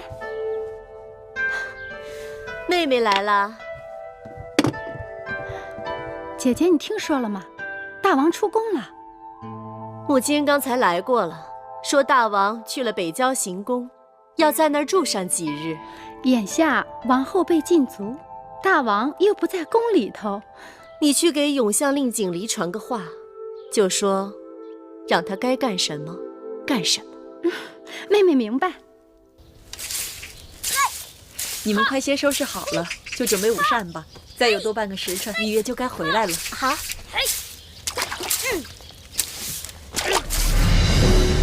给我拿下！你们想干嘛？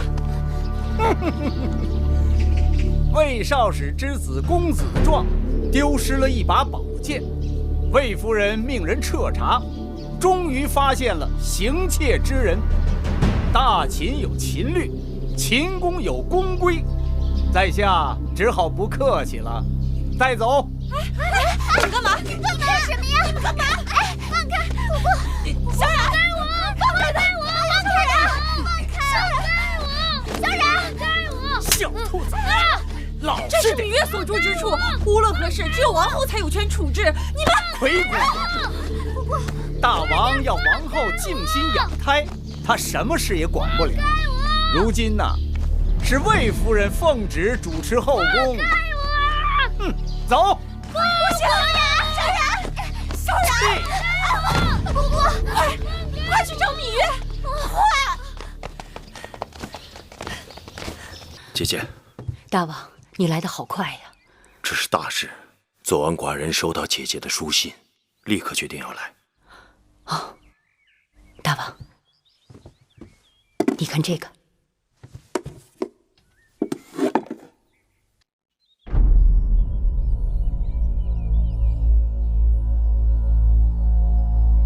这东西，你们是如何拿到的？是雍瑞花了重金从义渠人那里换回来的。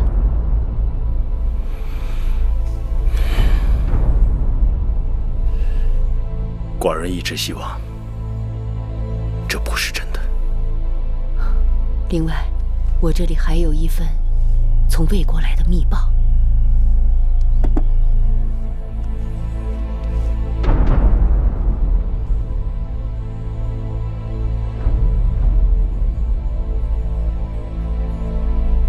密报是否可靠？那报信人是当年我在魏国宫中的莫逆之交，绝无虚言。既然魏王用尽心机，一心要将大良造公孙衍收入囊中，寡人就不得不有所提防。来，大王，请上座。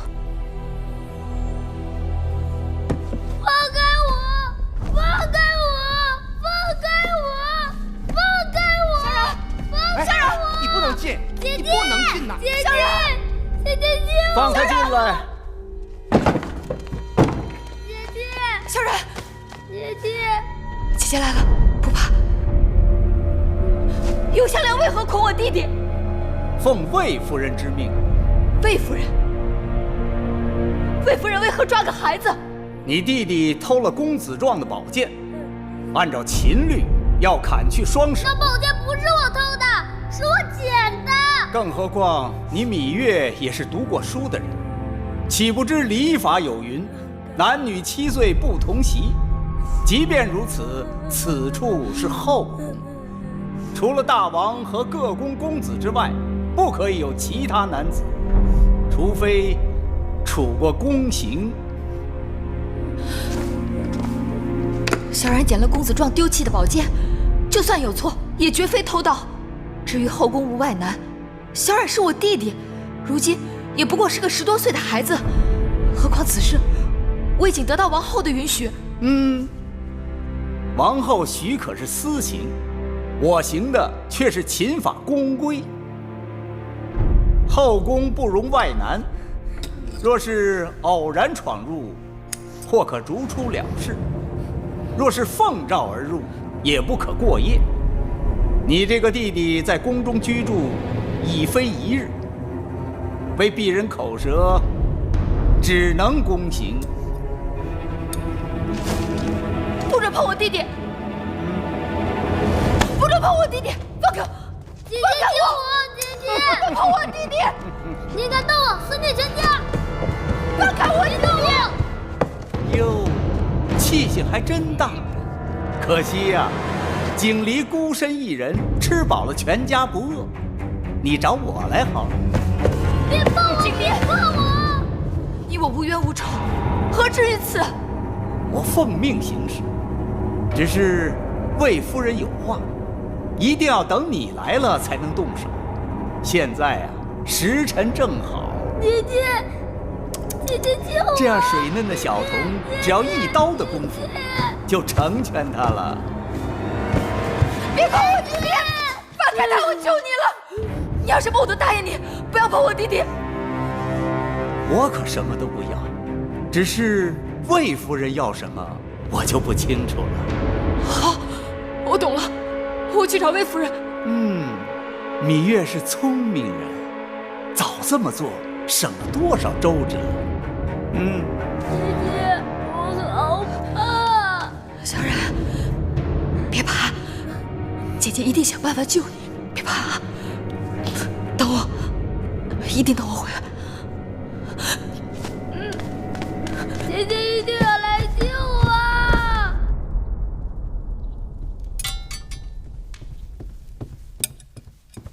夫人，芈月求见。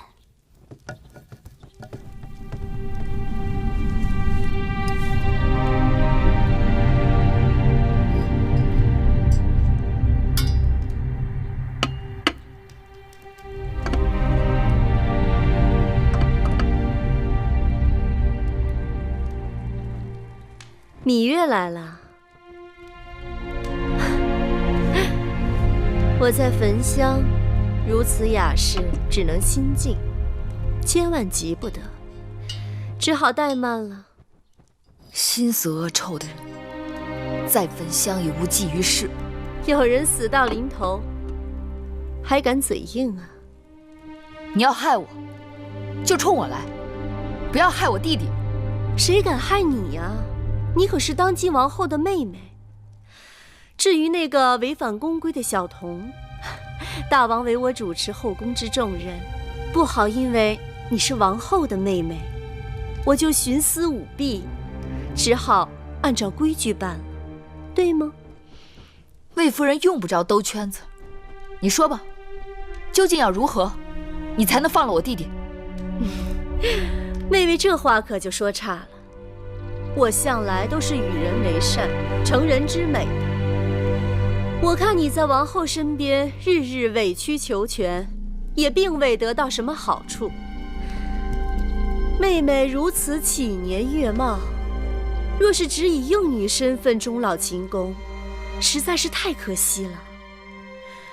先王后陪嫁中有一小臣之子叫魏成，20有余，与芈月年貌相当。我意欲为你们做个媒，这对玉姬为聘，如何？你要我离开这里？不是离开，是风风光光的嫁出去。只有这样，你才会放了我弟弟。2日之内，我会安排你出宫成亲，你与他成婚后就离开咸阳，随他去大梁吧。你那弟弟姓魏，说不定我们还是同族呢。我会为他在大梁安排一个出身，如何？只可惜，我是王后的人，不能由你左右。眼下王后自顾不暇，哪里还护得了你呀？更何况你是心甘情愿的，她不能为了一己私欲，就耽误了你的美好姻缘。你如何才能叫我心甘情愿？这难也不难。王后眼下被禁足，是再好不过的了。你乖乖地按着这上面的话抄写一封书信，就说你和魏成两情相悦，要和他白头到老，共度终生。辛苦你回去就这么做。明日我派人拿着这封书信去跟王后提亲。魏夫人筹划得好周全。为了成全你们，总是要滴水不漏的嘛。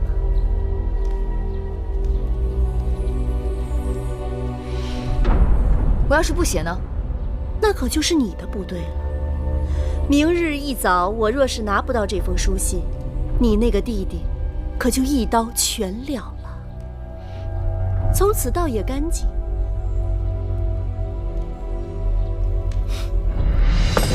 开门！开门！开门！快去禀报王后，说我有要事，必须马上见她。稍等。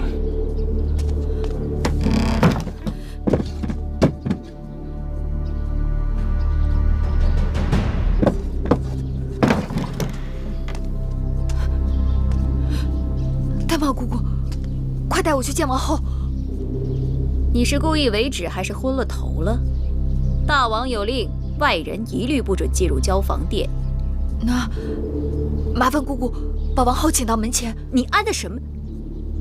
你安的什么心呢？王后心情愁苦，日夜难眠。今日好不容易能睡个午觉，你又来打搅。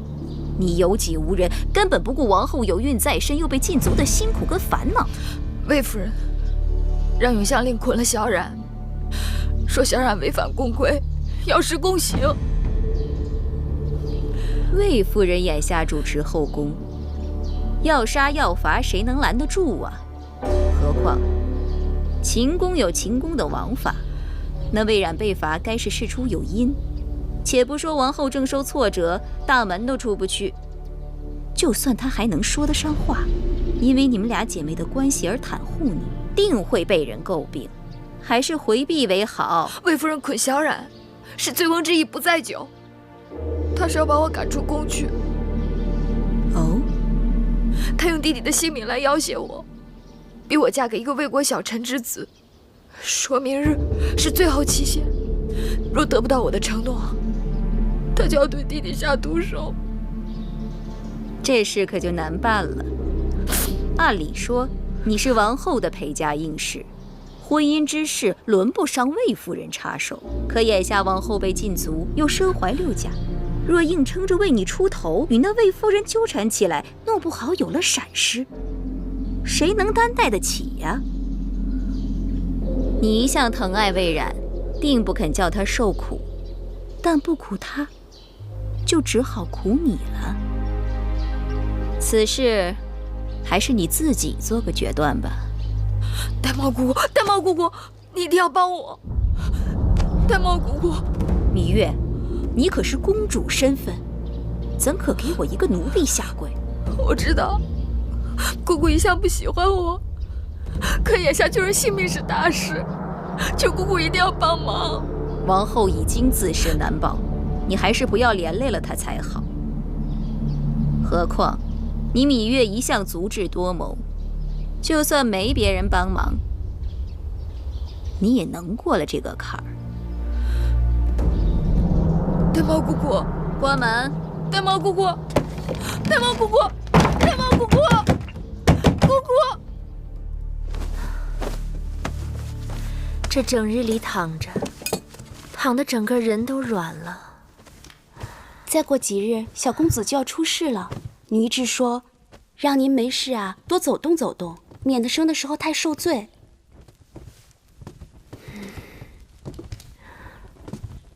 玳瑁姑姑呢？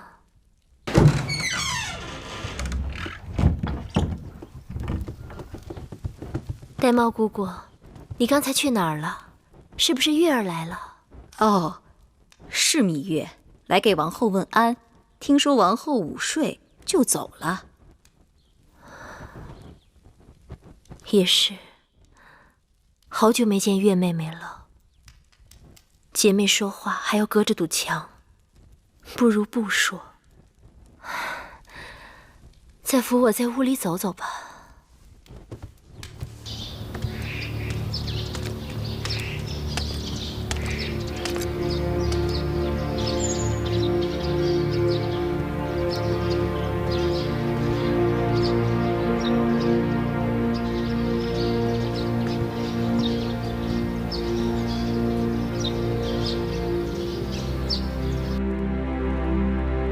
芈月只是一个小小的陪嫁应妾，母亲竟然用这种手段将她逼出宫去。她虽然是一只小泥鳅，却总在这后宫掀起大风浪。王后欺辱母亲，也是倚仗于她。除了她，这后宫会敞亮许多。听说，王后已被禁足在交房殿，大权重回母亲手中。那芈月再想作怪，又能将母亲如何？君子以私患而预防之。既然她是祸水，当然不能留。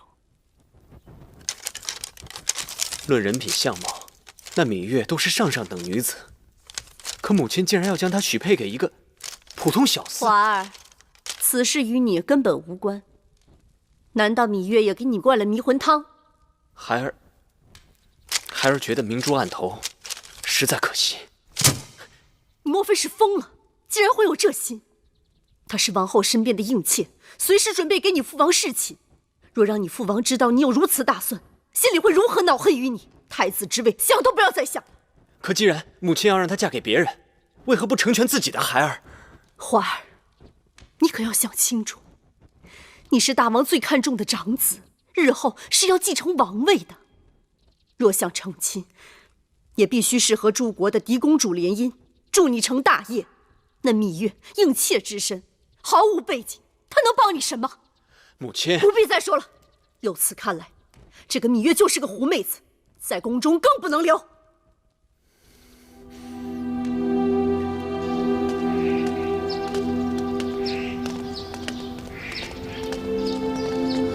芈月，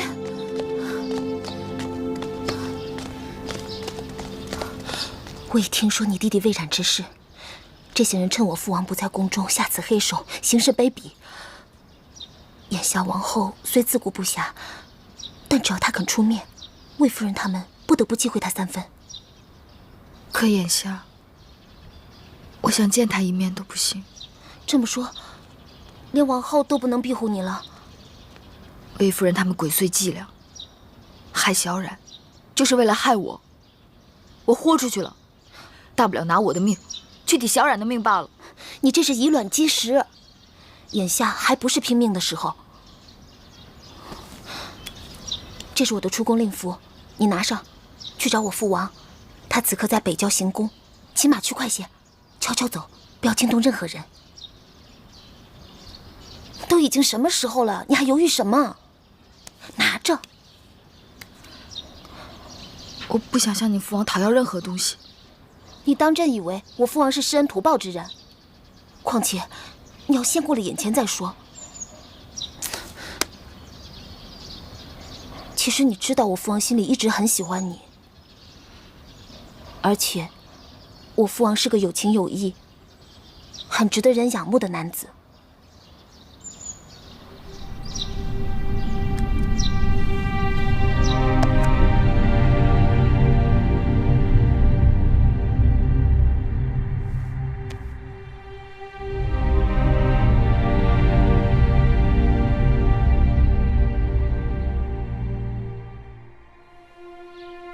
此歇。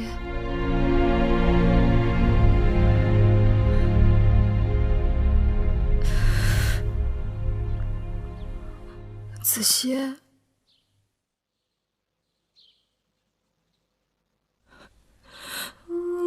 子歇，你能听到我说话吗？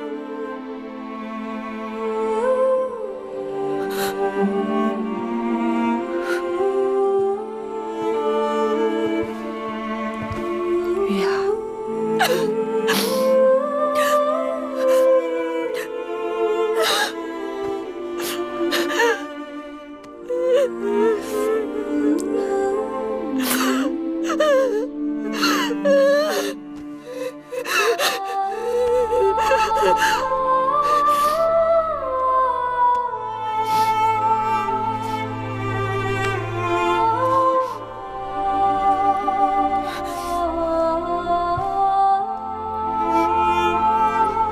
姐姐身受之苦，小冉心灵有关，我要去救小冉，去救姐姐，子歇会等我的。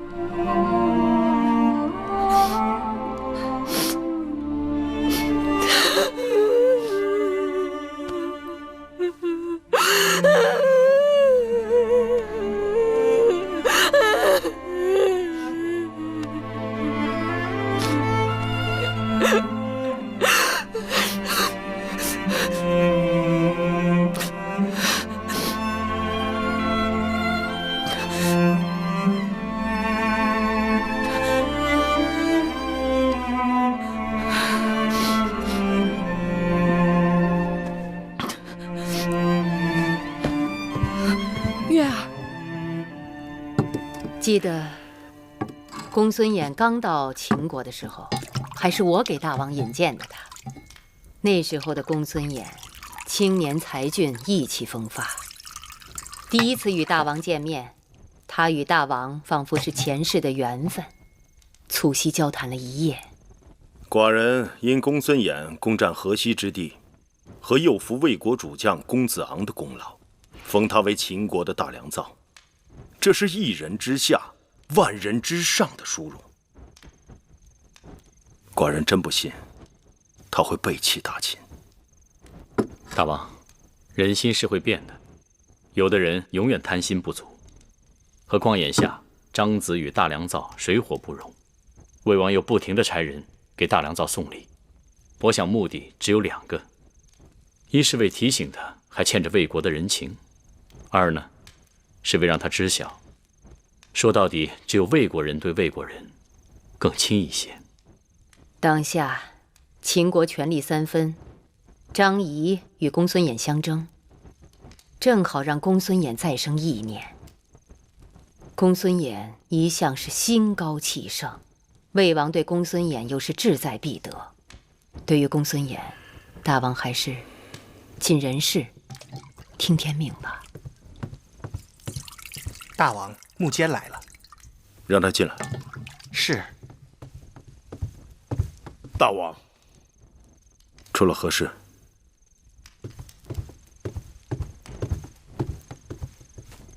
是关于芈月的弟弟偷了公子壮的剑，魏夫人要施以宫刑。你是如何知道此事的？是魏良人叫侍女给老奴报的信儿。这个魏良人倒是个有心人。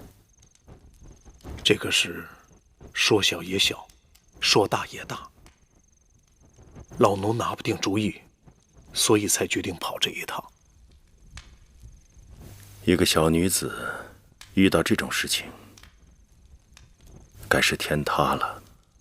大王要帮他，他要寡人帮他吗？这我就不知道了。是。来，喝酒。哎呀，后宫之事不胜其烦，大王到我这儿喝杯酒都不能踏实。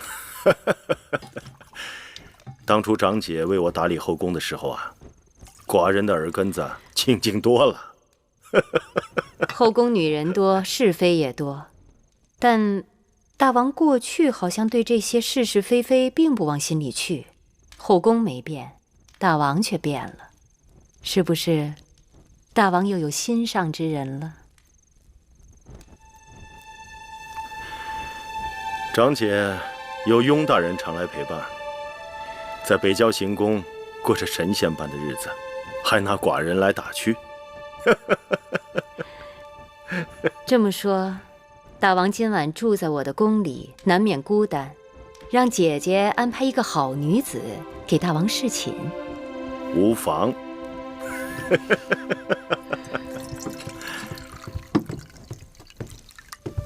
大王，芈月来了。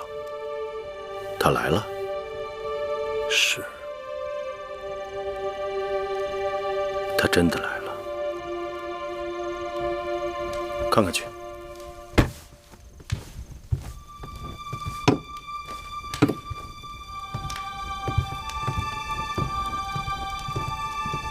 哪个芈月呀？是不是那个伶牙俐齿的小丫头？是。这么说，今夜不用我安排，大王也有侍寝的人了。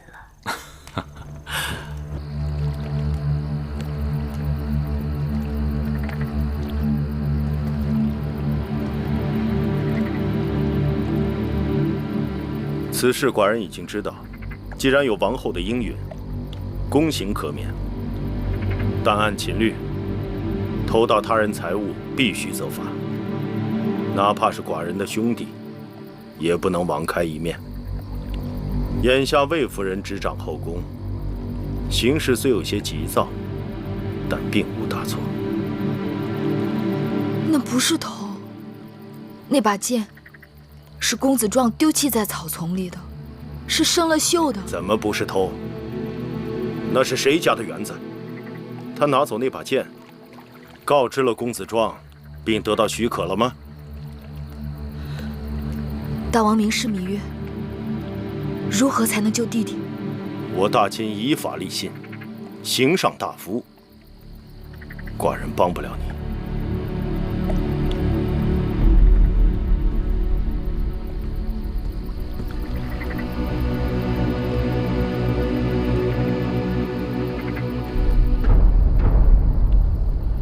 芈月，你还是回去吧。大王的心情你不是不知道，就是你在这儿跪上一晚上，也不会有结果的。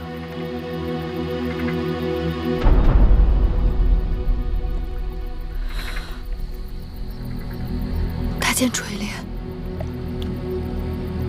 能否安排芈月今晚侍寝？你说什么？芈月山穷水尽了，连这性命都不在乎，哪还在乎这身子？眼下只有这法子了，望大剑成全。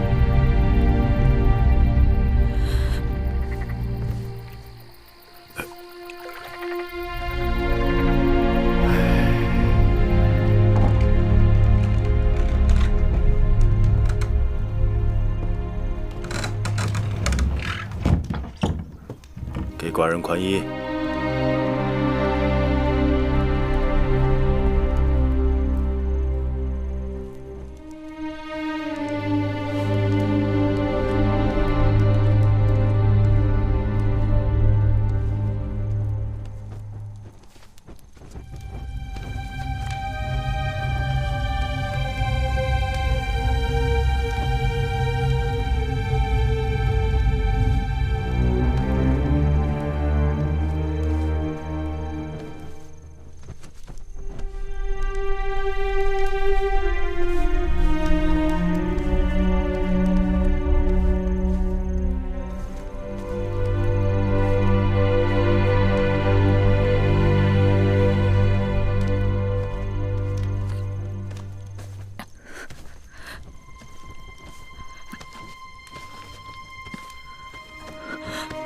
你今日怎么了？连宽衣都不会了吗？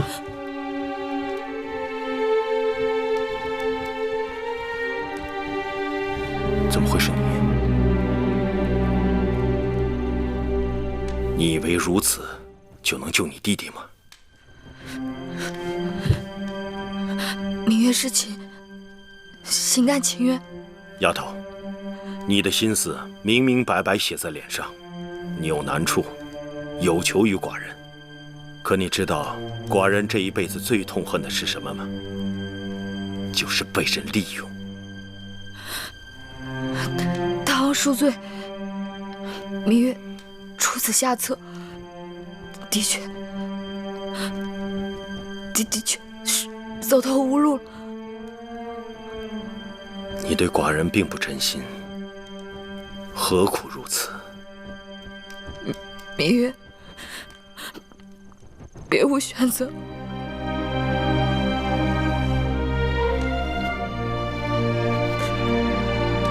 起来吧，寡人从不强人所难。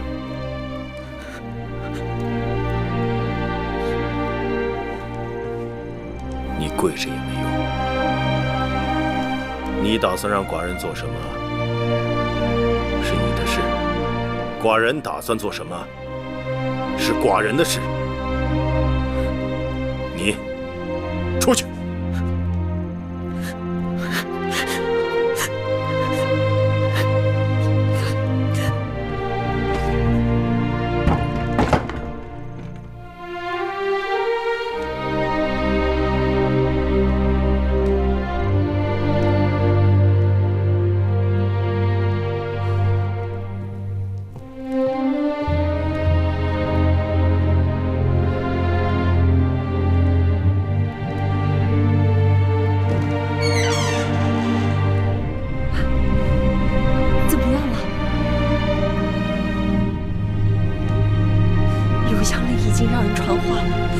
4时，他们就要对小冉动手了。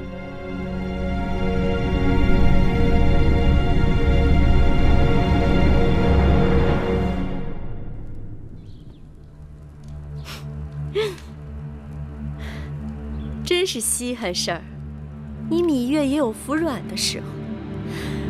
听说你昨日从我这儿走后，去求过王后，却吃了闭门羹。我倒也是好奇，这王后一向是把你当成救命稻草一般，这次怎么就轻易放手了？怕是自顾不暇，只好把你当成弃子了。其实王后也应该心存谢意，我给你安排的去处并不算差。多说无益，这是你要我写的那封信。一手交人，一手交信。刚才我还在担心，杀只鸡临死前还得正正翅膀呢。你可是惯于作怪。把你写的拿过来，让我细细看看，免得你在里面再耍什么把戏。见不到小冉，你休想拿到这封信。你若不给我这封书信，你那弟弟可就性命不保了。夫人，夫人，那小童他……你来的正好，把那小童给我带到这里来。不是啊，木剑方才领人去了隐宫，把那小野种给带走了。什么？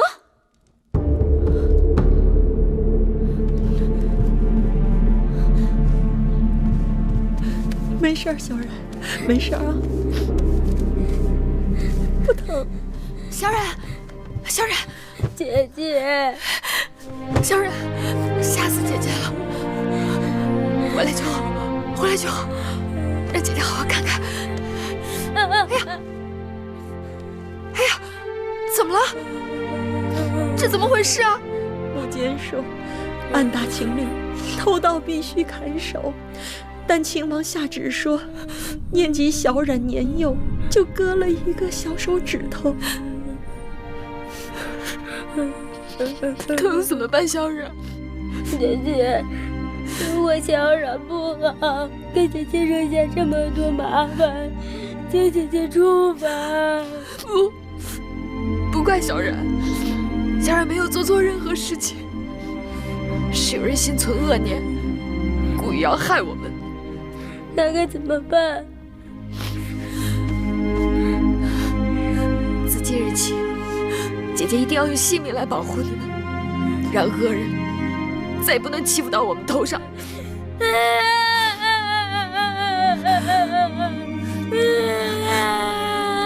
不哭，小冉。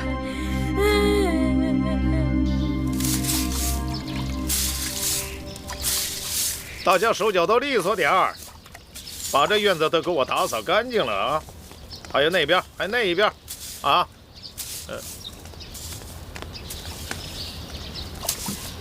大监请留步。哎呦，是魏夫人。想来大监不会不知，大王已经命我主持打理后宫事务。今日我本想依照宫规处罚一小童，大监为何出手干预？老奴也是受命而行啊。奉谁之命？大王。大王，这不可能。夫人是怀疑老奴在假传大王旨意。大王他不在宫中。大王耳聪目明，夫人若是对老奴有责怪之处，可以向大王直接请旨问责。夫人恕罪。大王今日回宫，老奴还有很多杂务要去处理，告退。